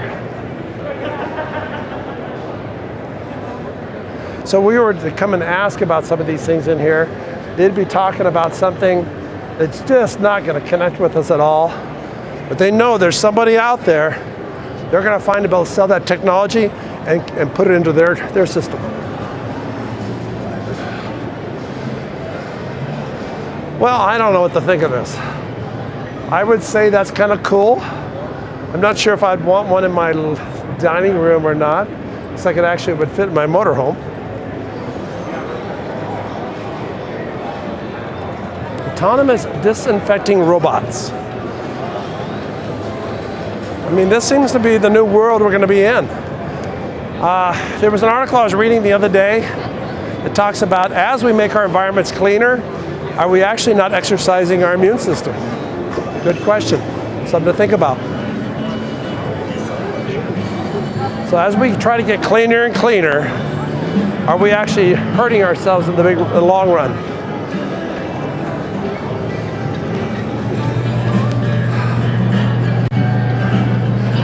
I think we have a parade of robots coming along here. Each one has flyers they're trying to give away, I think.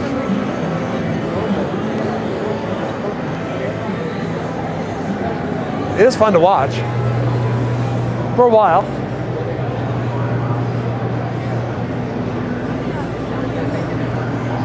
Let's come back around this side here. A lot of robot technology. Oh, remember the program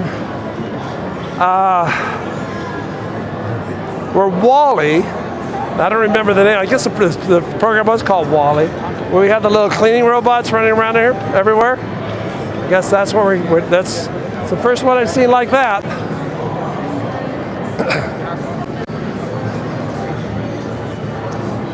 All right, now I get it. I get what those robots over there are doing. It's for probably serving food. So they'll come up to your table and bring your food to you. If you look on the back here, they have trays that you can put all kinds of items on there.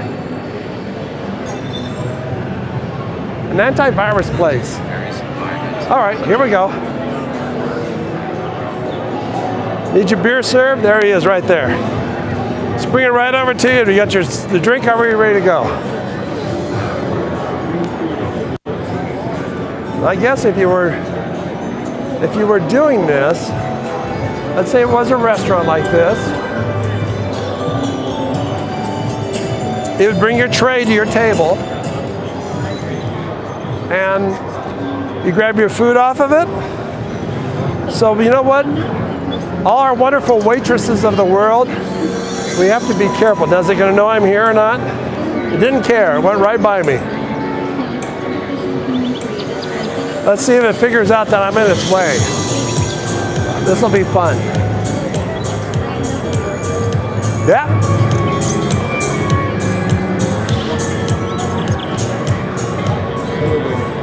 So it said, you know what? Eric's in the way. I'll just go around you. So our waitresses, our wonderful waitresses of the world, are we getting to the point where we're not going to have a lot of this in the future? I don't know. We'll have to see there. All right, I'm in your way again.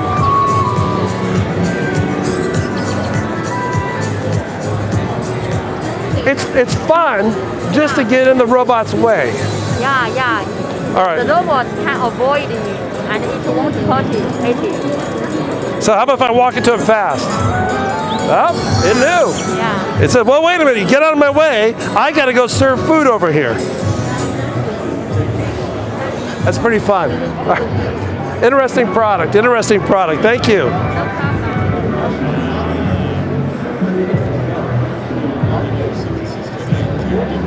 So, I'm not even sure what to think of these, but different types of communication devices.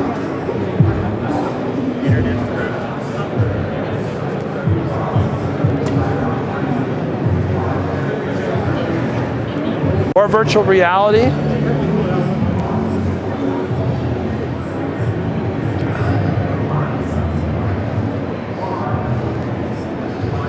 More electric bikes. Traffic signals over there. More robots.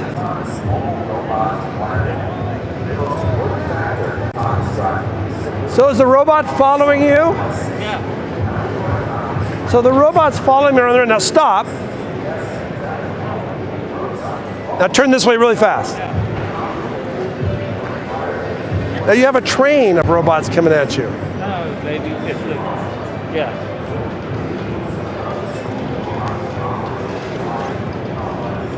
It seems not happy right now. Is it going to follow me now? Yeah. All right, it's going to follow me. Yeah. All right, are you ready? Yeah. All right, it says yes. We're going this way. Now we're going to go this way. How quick can I mix you up? Nope, too fast. I got to stay within the range here, right? Press the button and you gotta keep the distance. Okay. If I turn too sharp, it's not going to follow me, right? No. You gotta keep the distance, like go around. Oh, okay. All right, let's see what it'll do. Am I set now? Yeah. All right. Yeah. All right, are you ready now to follow me? You're not going to lose me this time, are you? All right, here we go. We're going this way. Come on. Hurry up. Bring your buddy with you too. We're going to go way over here. All right, I want you to stop. Excellent job. Thank you, guys. Oh no, they're gonna follow you right off. They're following me. No, you cannot. No, you have to stay. You cannot go home with me. You have to stay. Stay. All right. Good robot. So it followed me right out of the building, right? Oh well, that's the way it works. Thank you, guys. Uh-oh.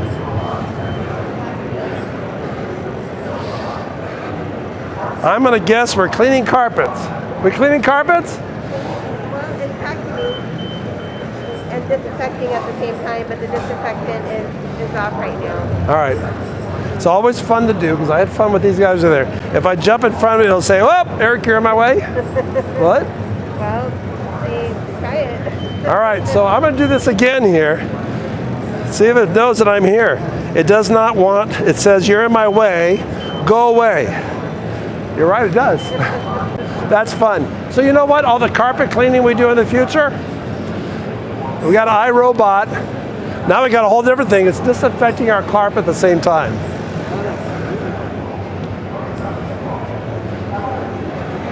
Let's come back around this side over here. At this point here, I don't even have a clue what we're going to find next. I've never seen so much of this technology at the show ever. Or if we did see it in the past, it was so new that it really wasn't effective. Now we're seeing stuff that's practical.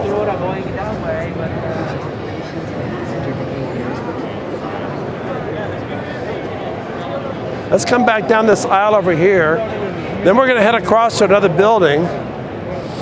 What I might do as we walk across the other building, we may stay live here and see what we can do here.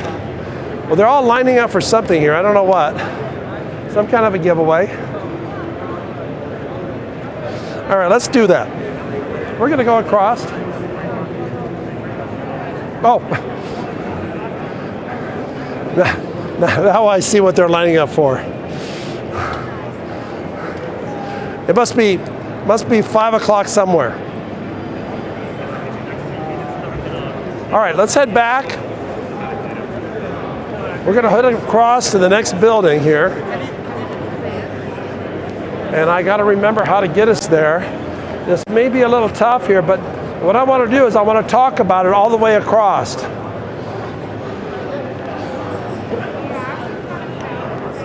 What I'm expecting us to see in the next area here is a lot of this technology put into new consumables. Let's see where we have to go to get there. So go across the other building. I go up. You trying to go to the central? That one over there, the main one over there. Oh yeah. You go on up and go across the bridge. Yeah. Then I'm there, huh? Yeah. Smart man. All right, let's go and try this. See if I can get my cameraman to follow me right up the escalator.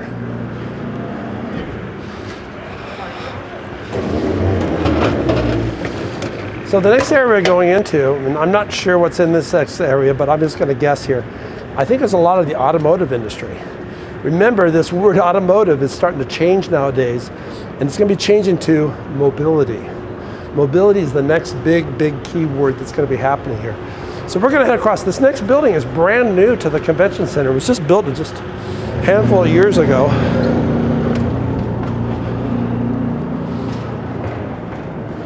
And what it was designed to do is expand the convention area. So this is my first time in this building on this side. And I'm guessing this is the way to get there. There's a lot of people walking this way. So this is the way to go to the across the street, the other building, right? Yes, sir. Excellent, thank you.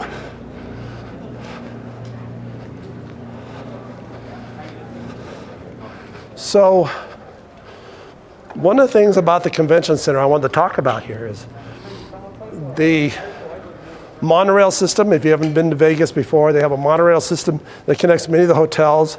They have bus transportation. Because you think about it, this right now, the conference here is a fraction of the people. Now there's more people here today than there were yesterday. I can feel it already. But to be able to handle big conventions, you got to get people back and forth to the hotels.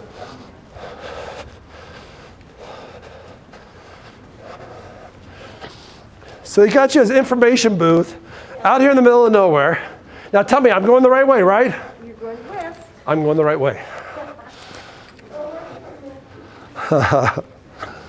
So this is all brand new. Now this bridge was here before to go ahead and cross Paradise Boulevard. We might have some lighting problems through here, we'll see.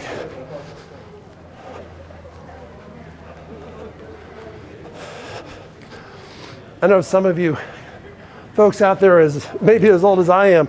This is where the Landmark Hotel used to be many years ago. And they got a little stand out there to show you that.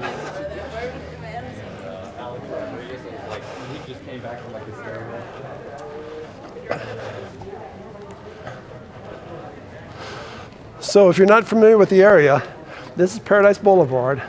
And where you see a lot of the buildings in the background, that's where Las Vegas Boulevard is.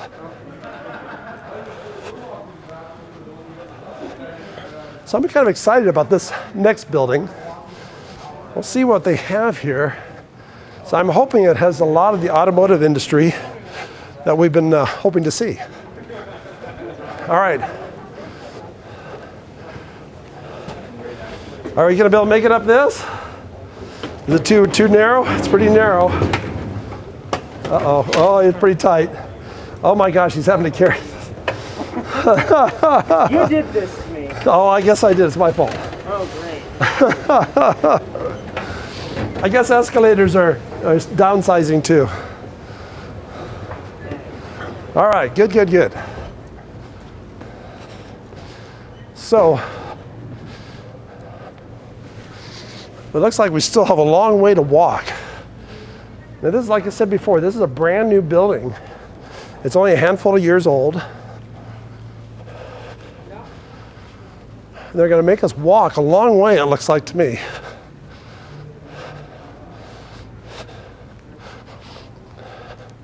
Now you'll find a lot of vendors at CES or the different conferences.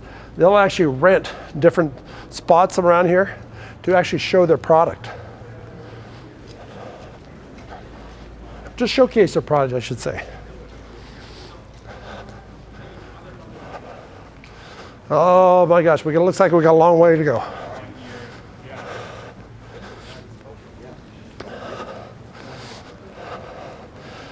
And I'm guessing there's going to be an escalator at the end. So, coming back to Comdex. Comdex has been around for, I believe it's, and I could be wrong on this number, it's like 57 years. And for many years, this was not the largest conference. One of the conferences that was bigger than this for many years was Comdex.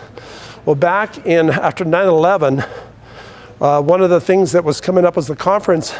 Comdex was always in November, and everything was so devastating through that event that Comdex died. It just was never around before. But that was the world's largest convention ever. It was Comdex. At least what I know of my records. All right. I feel we keep going up higher and higher and higher.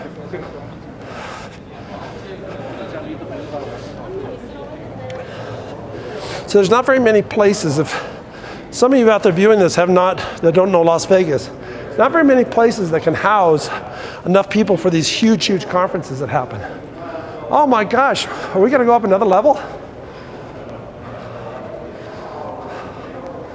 I hope not. Let's find out down here, see if we can figure out where we're going. It's a beautiful entry area here. So I'm kind of guessing, let's take a peek over this here.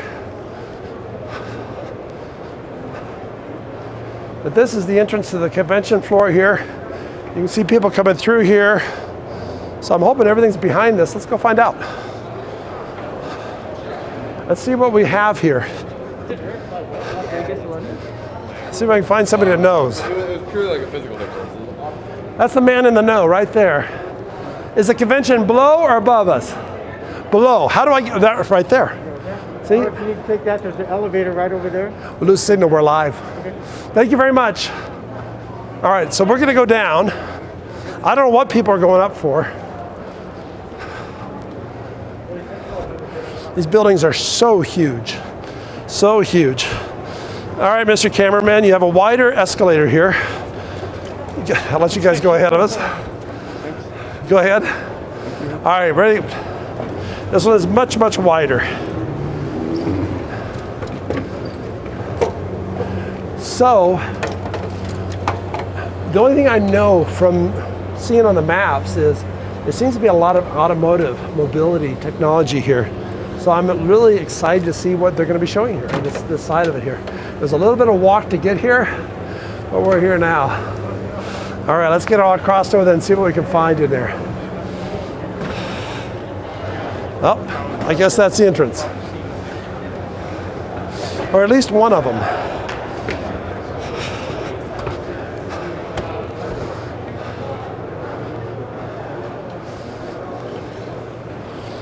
So we're going to be going in to, I think, the mobility world.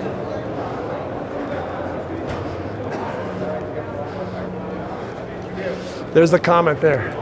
You're first in line to the future. Where do we? Uh-oh, I think we're here. Oh my gosh, look at this. Holy moly.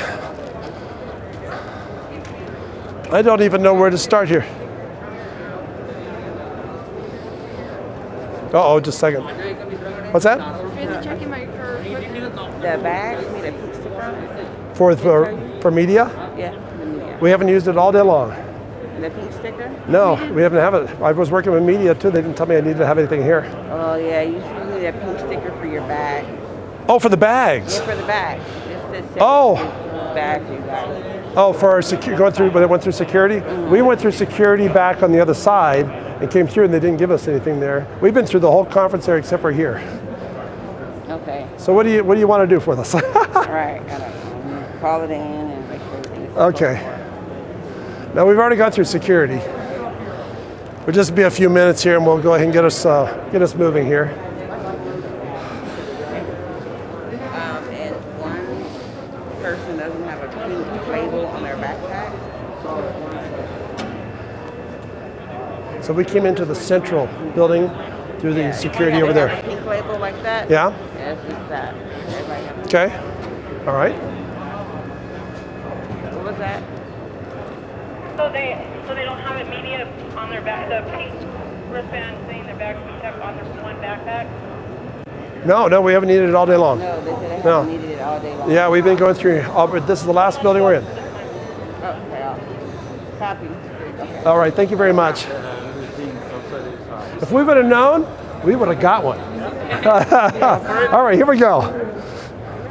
A lot of security, but there's nothing wrong with that. Oh my gosh, I'm not even sure what to think about what we're walking into here, gang. Let's just go around, look around, see what we find here. No, we have another stack there. Big, huge piece of equipment. I have no idea what it's for.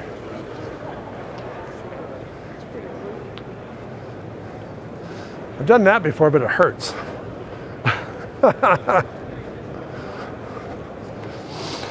Well, I'm not sure where to go next. Isn't this our motorcycle guys we were talking to the other day?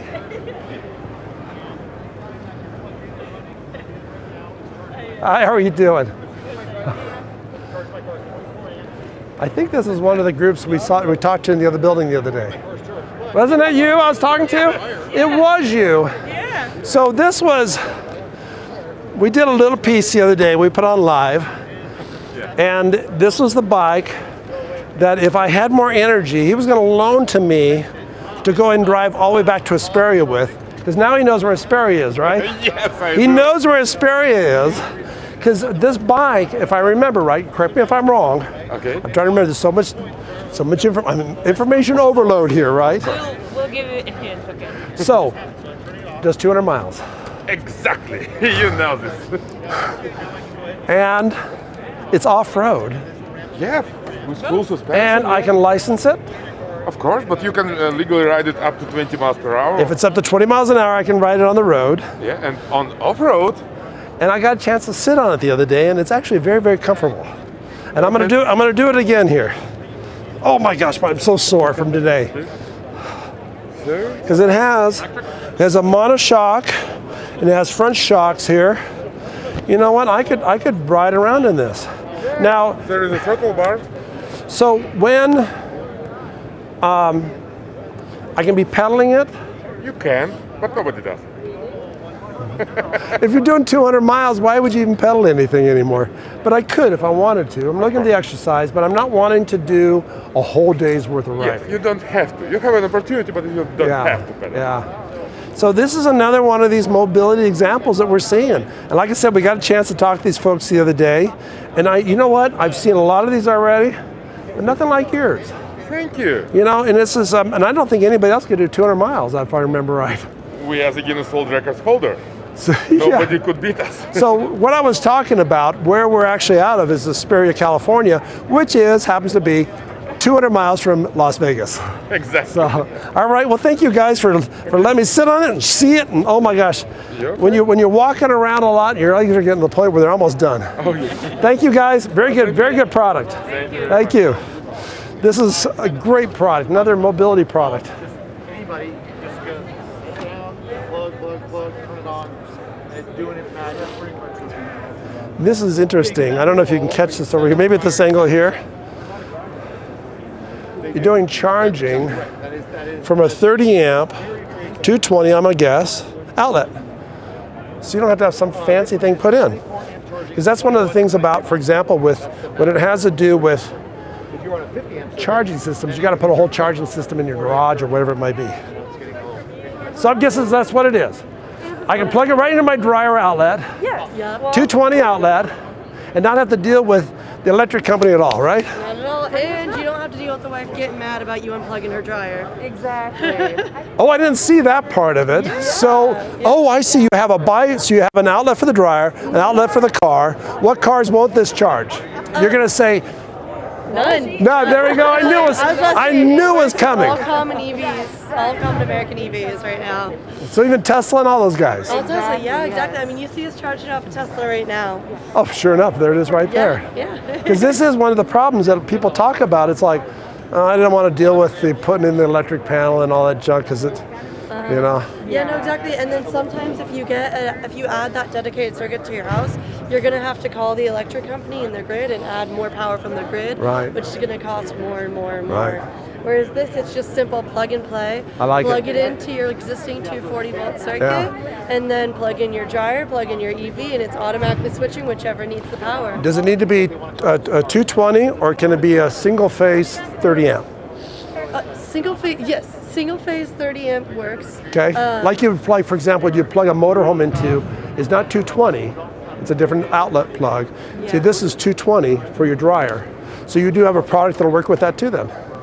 Sorry, I blanked out for a minute. I'm so sorry. What did you say? Product that was So if I do not have, let's say I have an outlet for my motorhome, hypothetically, and it's a single phase, 30 amp outlet.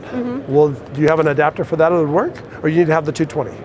I believe single phase 30 amp works. Can I help answer any questions? Yeah, single please. phase. Well, Single if I phase. plug this thing into my motorhome outlet that I have next to my motorhome, Yes. it's single phase, 30 amp, And it's probably 120 volt though, right? 120 volt. Right. So our products are designed for 240 volt use because okay. they're designed for really, really high Heavy, fast heavy, charging. heavy. Level 2 fast home charging, Right. yeah. So a 120 volt would be great, but it's not what we're doing.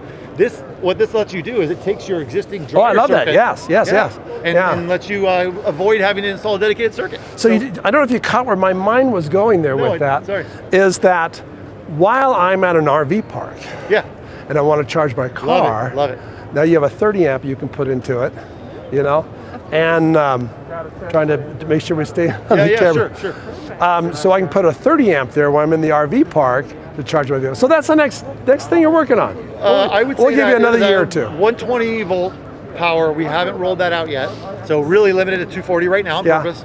But 120 is a natural extension, a natural thing that you would want to do, right? So it'd be great for RV use, right. to your point. Because most RV parks have, sometimes they'll have a 50 amp and they'll have a 30 amp right there. You can just use one of those. Yeah, as long as you make sure that it's a 30 amp 240 volt as they're opposed to 120 volt. they're always 110. They're always single phase.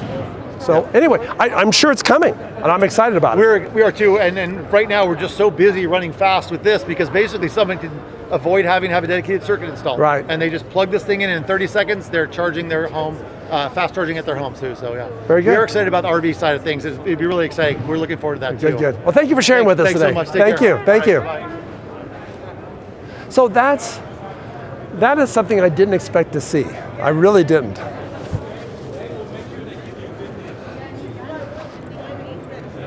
So I'm assuming this is another manufacturer of electric car. Let's come around this side and take a look.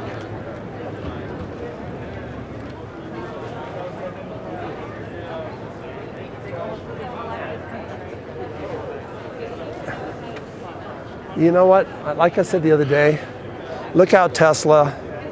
These things are happening. They're changing fast. We're going to see more and more of these manufacturers coming out with all kinds of vehicles like this. It's oh gosh, it looks like it has a 24-inch rim even. So I was looking for somebody I could ask the question to, but nobody showed up. All right, let's take a look. Let's keep moving. We have so much to see here today. All kinds of exciting stuff here.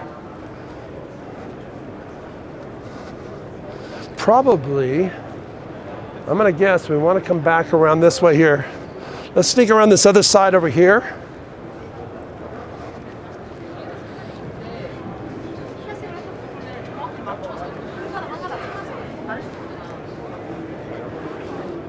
We're seeing this every time I turn around. It's EV, electric vehicle. Or actually, you know what? Somebody needs to change that. It should be EM, electric mobility.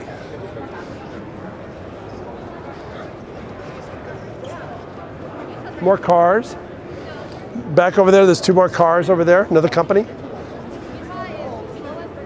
Oh my gosh, look at these things. Talk about a bike ready to take on a load. I can see this in a commercial sense, in some type of a building, that it's going to need to have all your parts, your everything you have with you. There it is on the bike, just right across the room. Oh my gosh, this building is absolutely huge. Let's see what else we can find here.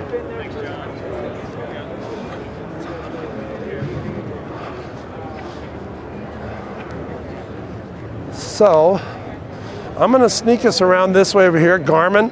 Garmin's a major company. Many folks out there. Many of you use Garmin products, locality products.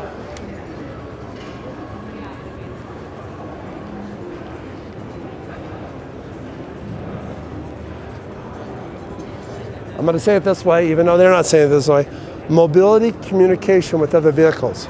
That's the next big thing that we're going to see, where your car is communicating, not telling you who you are, But communicating with the car next to you and saying, okay, I see you, you see me, let's don't touch.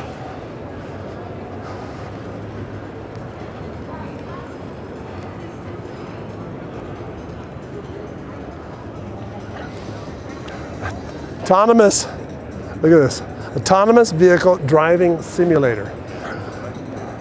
Crazy.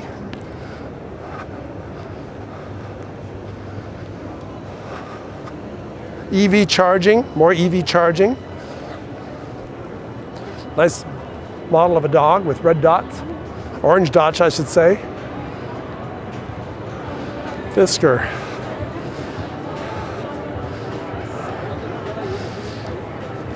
Another electric vehicle. I can see this industry is just this big today. Next year it'll be this big. It's going to be this big the year after.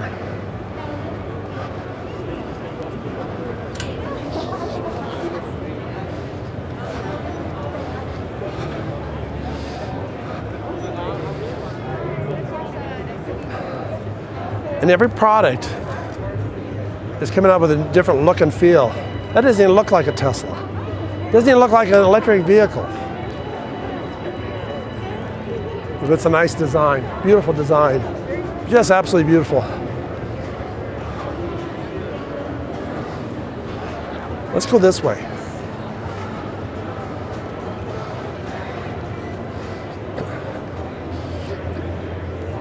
If you buy your vehicle based on the frame, this is the place to come to. I want to see the frame. I want to make sure it's good and solid before I buy that car. There you go.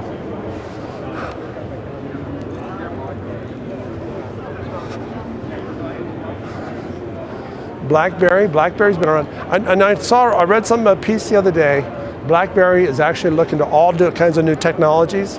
So it's just not the little mobile device anymore.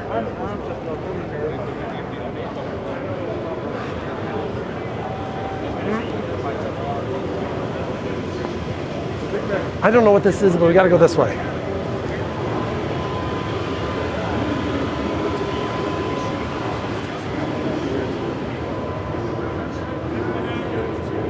So, I'm going to guess we are looking at a flying,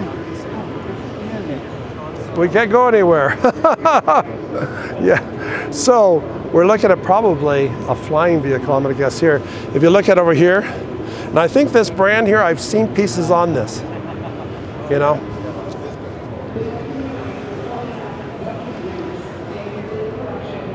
Let's take a look on the other side of this.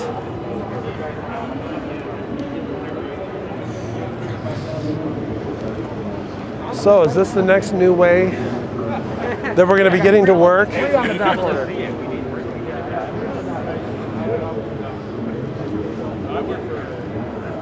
So you have to have, you don't have a driver's license class A or class C or whatever. You probably have to have a class F so you can fly this sucker.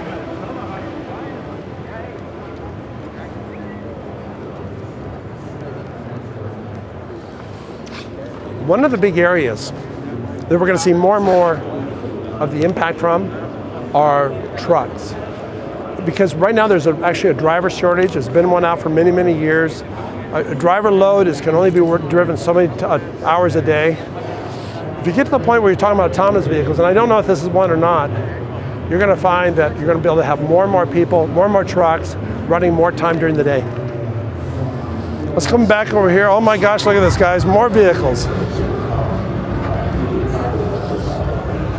This is like a mini car show.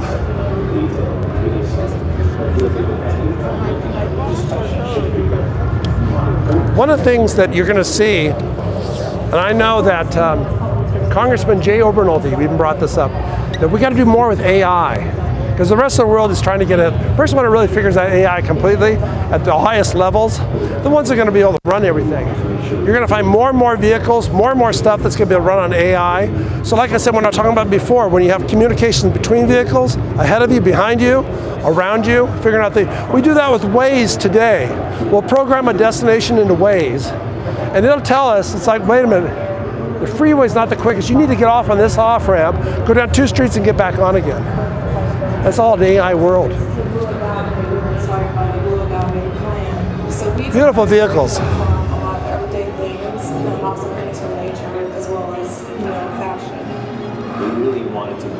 I don't even know what to think about this. From the best in furniture design, the best in architectural design, and some of the most bespoke. These are some really beautiful vehicles. One of the things we didn't get a chance to get to, and I wish we had more time to do it, was autonomous Indy vehicles.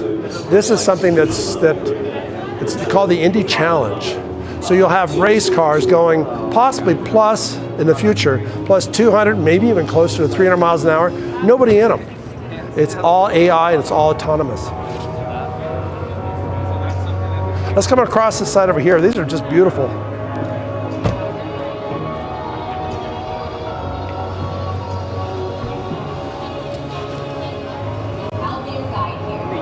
I don't know what we're going to do. I have no idea what we're going to do in the future with this. Another bike over there.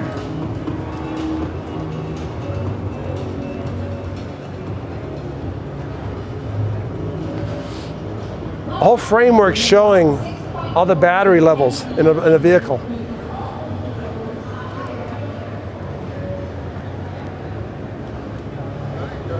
Take a look over here at this.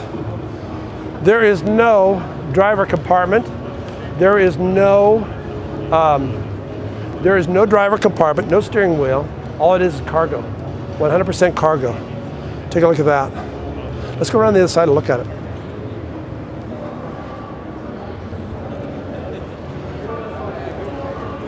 I love this.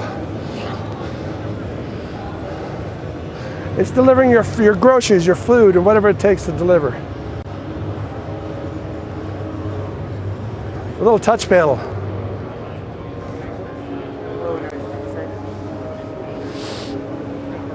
So is this what we're going to be seeing coming down the highway real soon? Just a box. And it's kind of funny, I know a few folks that would have called this a moving toaster maybe, but this is carrying all kinds of grocery supplies to you without you having to get out. This is just crazy, just crazy. All right, where do we go next here? Let's go around. Oh, there's the Indy Automated Autonomous Challenge. Let's go take a look at that.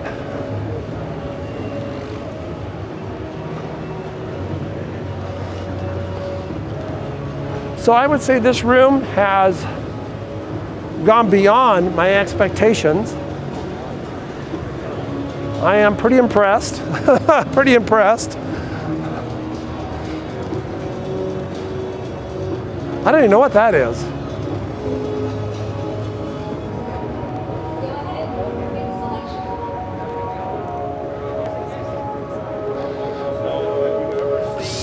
So, I'm assuming that we have the wheelbases are the balls. I'm assuming. And it's probably for moving large cargo around in a warehouse. But it's a whole different concept and type of wheelbase, because I bet, and I don't see anybody we can talk to right now on this, but I bet this device here can go any direction you want it to go, except for up and down. These vehicles, they come with extremely capable 4x4 systems, specifically quadri-track 1, quadri-track 2, and quadri-track. All right, here we go. We're coming over to the Indy Autonomous Challenge. And I don't know if we're going to find anybody to talk to here or not. Possibly, possibly, possibly.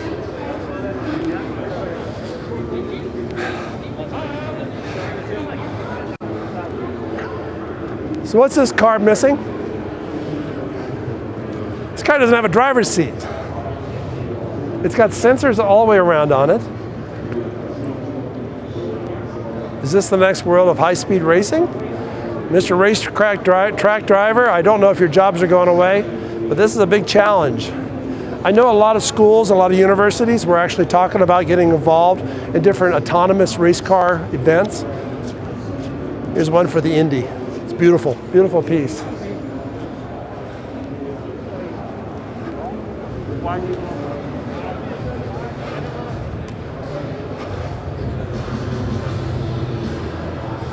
come over here to Bob. This one's over here. What was it? Oh, just on. There we go. Watch the bump here.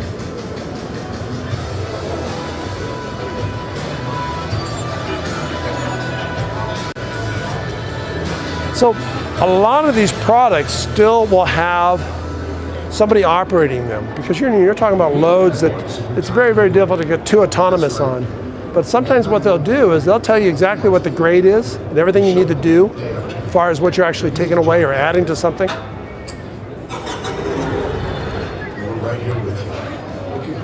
There's a drone for you. Productivity is our priority. Period. We are committed to keep you running, shredding, plowing, rolling, expanding, delivering. Now, what everybody needs in their house is an apple sorter, don't you think?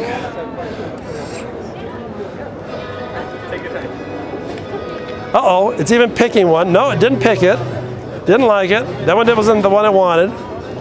It's testing that one there. It's not ready yet. It liked that one. It's coming on down here. It's removing the apple it doesn't like, putting it over there, taking the apple it just picked. No, it doesn't like that spot either. No, we're gonna move it again. We're gonna put it back where it was before. And we're gonna put that one back on the tree. How can you beat that? So if you happen to be in agriculture, oh, I like that one, took that one. Totally a changing industry. So we can see in the future here, we can see where we may not have fields of plantations. It might be something that's very, very specific. It might be a big, huge warehouse where we have robots that are going up and down, finding the right fruit, picking it at the right time, not the day before, not the day after, picking it at that right exact time and send it to market so you have the perfect fruit every time.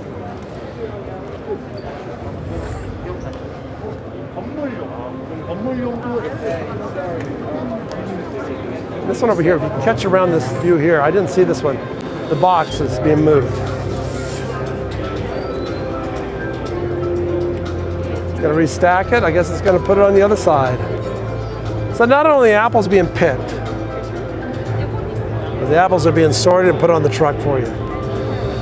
Very, very interesting. Let's head on back this way here.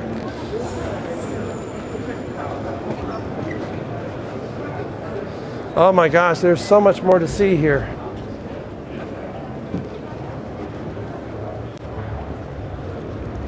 It's the Hyundai booth. Hyundai does all kinds of things. I'm always impressed with everything that Hyundai does. They have their, I don't want to take the time to go in, but what Hyundai does is a large array of things.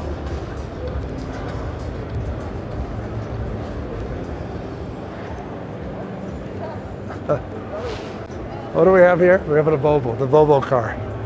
Look at that. Very, very sleek. Very, very beautiful vehicle. Very nice. Mobility is changing. Imagine one of these cars, like I said earlier, all of a sudden showing it up.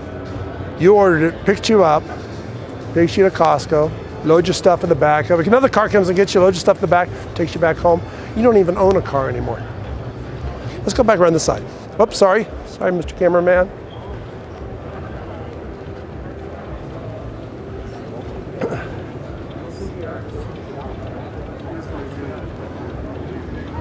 Let's take a look down here. Boy, people are lining up to see something over here.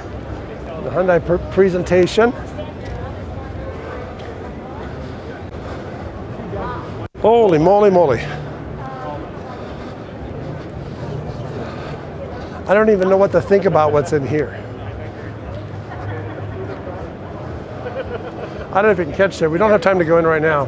But if you take a look across there, see all the different items that are going on. Now that same robot we saw at another conference a while back at the ISC conference. So, you know what? Maybe let's just go on in, take a look. Hello, welcome. Hello.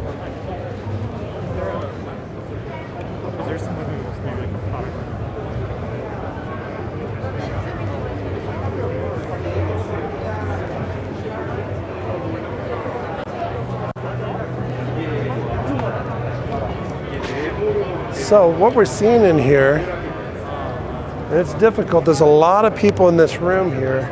Maybe we can come around over here and be able to get an idea of what we're looking at here. I'm going to say they're getting ready to do a presentation. If we can figure out how to squeeze by here. Oh, excuse us. Excuse us.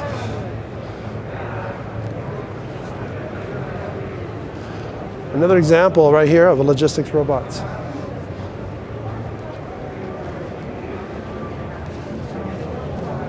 At ISC, we saw a similar robot to this that has the 4 legs. I mean, I couldn't believe how quick it was, how snappy it was, how it was able to carry a load and do a task.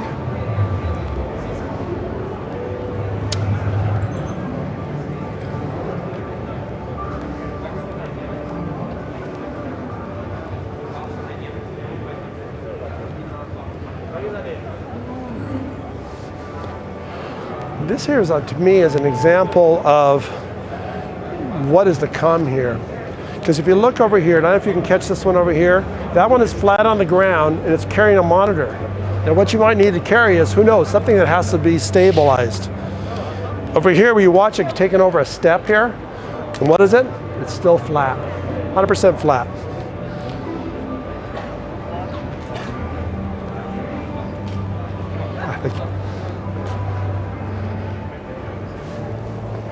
Boston Dynamics, this is a company that's been doing a lot of stuff with robots. This one, I haven't seen this one, but I've seen some other different versions of this that they have. I would say, and I could be wrong on this, they're one of the leaders that is coming out with different things that have to do with the mobility of the robot to be able to do just any task you need to do. We're just on this cutting edge, and what you get a chance to see today is this cutting edge actually seeing it taking form.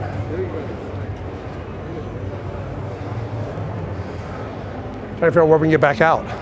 Can we escape here? Can we escape through our camera through here or not? Oh, let's go out this way here. Thank you very much. So crowded, and I hate to get in people's way. Oh my. I don't know where to go to next. There's another Hyundai thing over there.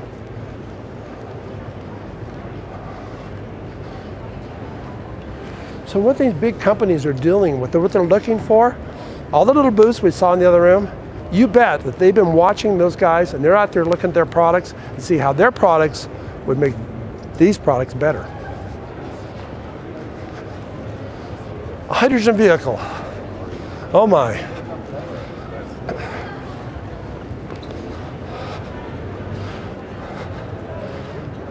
Look at this, another great example of a vehicle. Sorry, there's nowhere for the driver to be in there.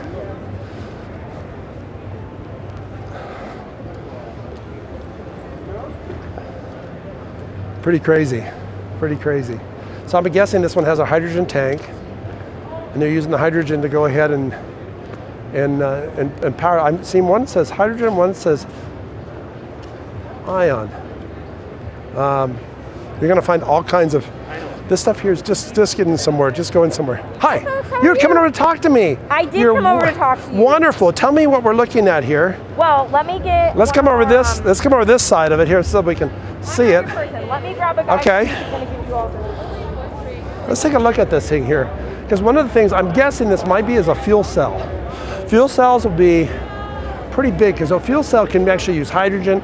They can use many different types of gases or fuels. And it's just really doing what it's doing is collecting the electricity through this, hey, there we go. I got an expert. Tell me what we're seeing here today. This is an electric vehicle which is for enclosed territories, for warehouses, conventional centers, right. This one, airports, ports, or whatever. And you can see here the main battery and the hydrogen range extender. Okay, now is that a fuel cell or is it different than a fuel cell? It's a fuel cell inside, right. And there you can see from the top, you can see the tank with the hydrogen. Right, over that one and over there too. Okay, good. And basically you use this hydrogen to generate the more electrical power. Right, exactly. Just a chemical reaction. You're getting electricity out of the chemical reaction. Right. and to charge the battery. And Yes, yes. And you can go with this car much good far. So one of the things, and I don't mean to interrupt you here, that we're going to see on electric cars are nice. But you know what? I know somebody that drives from Texas to Idaho 4 or 5 times a year. It takes him like 17 to 20 hours to get there. It's not a 17 to 20 hour drive. I forgot even what it is, but I'm sorry, it's even longer than that. It's like 27 or 28 hours. Because what he's having to do is you have to stop, go and stop, go and stop. Now this is a commercial use of the same type of technology. Could you imagine a fuel cell along with your electric vehicle so you can go all the way there? Or in this case here, this is not going to, all that comes out of this is water, right? Isn't that the end result, is water, right? Yeah, right. After the reaction's done, That's true, yeah. now does it just dribble along on the pathway, or does it collect it? I don't even want to go any further in that conversation. So, but it collects the water, because that's the main thing that's going to be coming out of it from the fuel cell is water, right? Yeah. Very, very interesting stuff. Very interesting stuff. Well, thank you very much for sharing with us. I love it. It's just, it's a great another innovative technology that's coming. Like I said, we talked about fuel cells. We were at Bosch. Bosch wants to be one of the leaders in fuel cells. They're going to have these things at every AutoZone where you go ahead and your fuel cell went out. You go down to AutoZone or O'Reilly's and you trade in your fuel cell because it went bad, and you put the part back in your car. That's where we're coming to, right? Yes. Thank you very much for sharing with us. All right, let's get around across the other side. Thank you very much. Thank you guys. Have a good one. Thank you. We missed this part of it. Look at this. Look at all the cars over here. More cars over here. More, and more.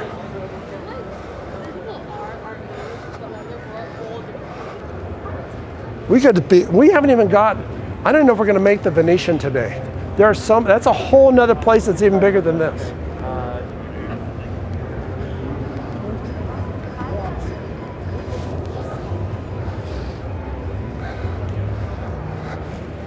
And like what I said earlier, you know, Elon Musk, you got some competition coming, but you know, I'm not sure if the man cares. I think the man says, you know what, I started this idea, and everybody's following me now.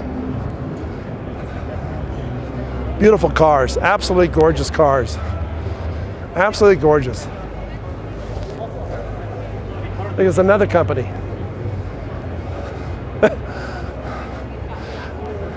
Another type of charging solutions, because that's one of the things about electric car is you have to come up with some kind of a charging solution, or you're not going to have any juice in your vehicle.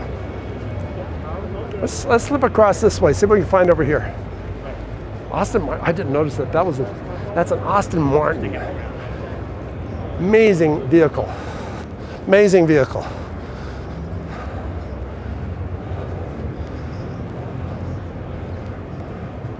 Look at all this. Here's another one.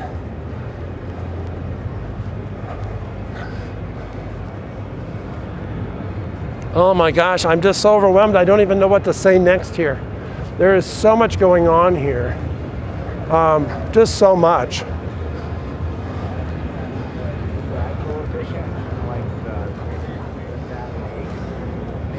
This one here has a heads-up display. I don't know if we can see it in there. You can barely see it through the window there. I don't know if you can get in close enough to see that or not. It's got me on its side view camera. But see him up there in the front there? Heads-up display. Is this your booth? Yes. Oh, then you're the guy I need to talk to. So this is beautiful. Exactly. So I am the leader of this project. Yeah. So tell me what the project is. You want interview right now? Yes, he's recording right now. He's live. We're live. Let me prepare a little bit. It's easier to hear.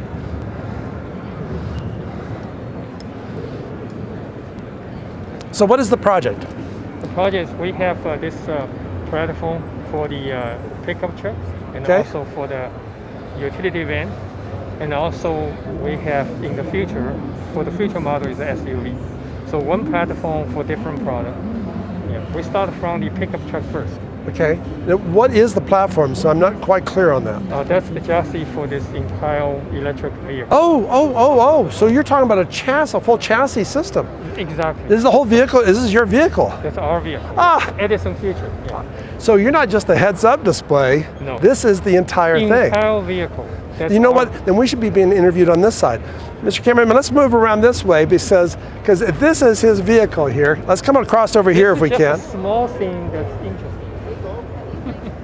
I love that. And then so you're putting heads-up displays. It's kind of not a heads-up. It's kind of similar to a heads-up, right? Yeah, this one it's called a navigation. But it's right there. Yeah.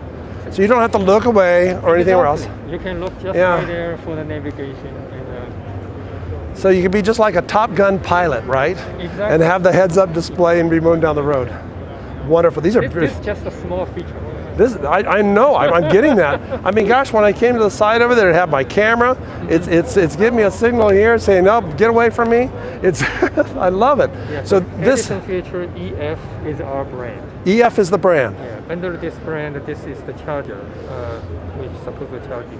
So you picked the right name for the Edison electricity. Everybody knows that.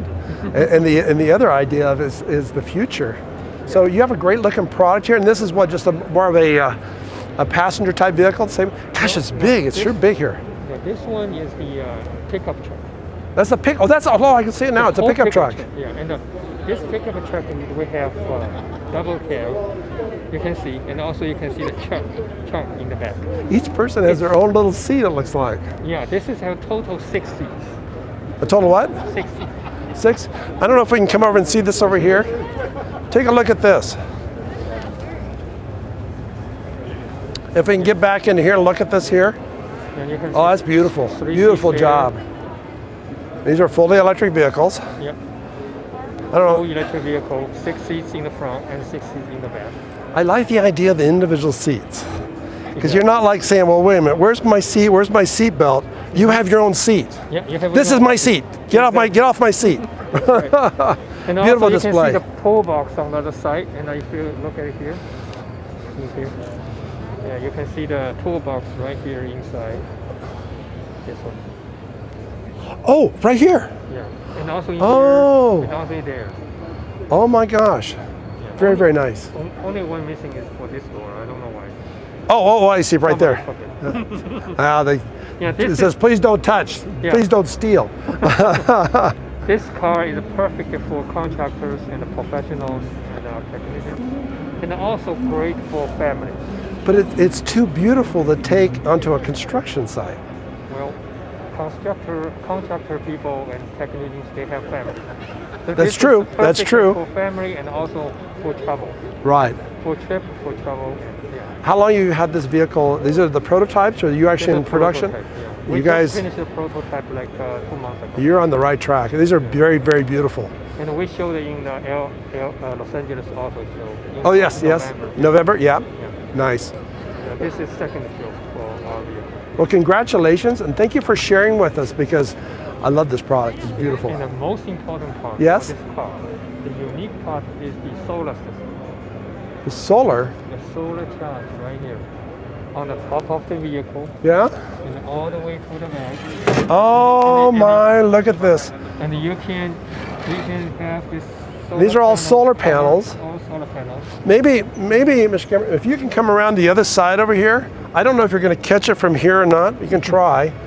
But he's telling me here that these are all solar panels. They're all solar panels, and all the way to the top, all the way to the front. All the way to the front, and also there is a piece in the front as well. So how much juice can you get out of that? Is that just to keep it charged up when you're out in the field or something? Exactly. When you're parking or driving in the outside under the sunshine, it gives you additional 15 to 25 miles per day.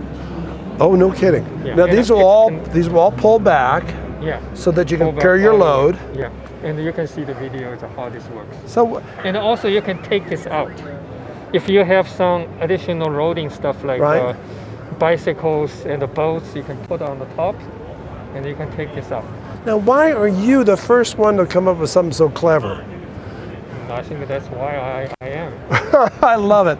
Well, thank you very much for sharing with us today. This is something, I mean, we come over here, we're seeing one piece. Next thing I know, we're seeing things, and there's probably more things you probably haven't a chance to even show us yet. We haven't shown yet. Oh my gosh, very beautiful. Well, thank you very much for sharing with us. Thank you very much. And congratulations on your prototypes. Let's connect this. Let me give him my business card. Okay, if good. You can send me the video, the link. Sure. It's where's the director? She's here somewhere. She's got all the cards, and we can give you one of the cards. This is actually being broadcast live right now. Oh. You're live. I'm live. Oh. You're live. Which Mojave River Valley News. This one right here. You're live right now. Oh, right Yep. now. You're live right now. So very good. You're Eric? Yes. Okay. Yes. Oh, executive producer. That's me. Yes. All right. All right. Now we're going ahead and we're doing the whole thing live today. We're doing a good job with getting the message out. Okay. Yeah. All right. Well, thank you very much. Thank you. Thank you. That is, I'm going to tell you, this has got little pieces in it here. And why hasn't somebody else included these things in their vehicles? I'm telling you, every time I look at this, there's something here. The little latches and all the little pieces to this. This man has got it figured out. He really does. Oh my gosh, look at this thing. I still can't see. This is too pretty for a contractor to take out onto a job site. But you know what? Look at the size of the rims. What a beautiful, beautiful vehicle. Beautiful concept. All right, let's see what else we have here. We're getting close to the end of this.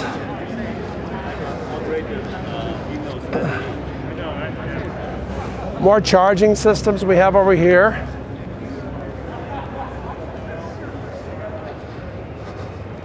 This is nuts. This is really nuts. So you know what I think we're going to do here, and I don't know how much time we have. How much time do we have here? Where's the director? Is she by here somewhere? What time is it now? 4 o'clock. 4 o'clock. I don't know if we're going to make it over to the Venetian, which is kind of sad because there's a whole range of other type of innovative products that are over there. If we make it, we'll continue the broadcast or do it again. Anyway, well, thank you very much for hanging out with us. I hope we got a chance to show you some things that are pretty amazing here and all kinds of an array of different innovative ideas here. That's what CES is kind of really all about. And it's just exciting to see this level of innovation constantly coming out. And it's great to be back from the COVID over the 2 years that this wasn't happening here. And it's kind of sad also today, this is probably, this space we're seeing right here, next to us here, these are probably other booths, and these are some vendors that maybe just said, you know what, it's not worth coming here this year. I bet next year is the one really just look out for. I'm your host, Eric Swanson. This is Mojave River Valley News. Thank you very much for watching today. I hope we got a chance to give you a taste of really what's happening out in the technology world. So 6 seats in the front and 6 seats in the back. I like the idea of the individual seats. Because you're not like saying, well, wait a minute, where's my seat? Where's my seat belt? You have your own seat. Yep, you have this is my seat. Get off my seat. And beautiful also display. You can see the pole box on the other side. And if you look at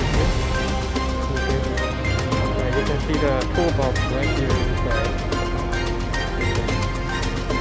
Oh, right here. Yeah. And also oh. it's all there. Oh my gosh. Very, very nice.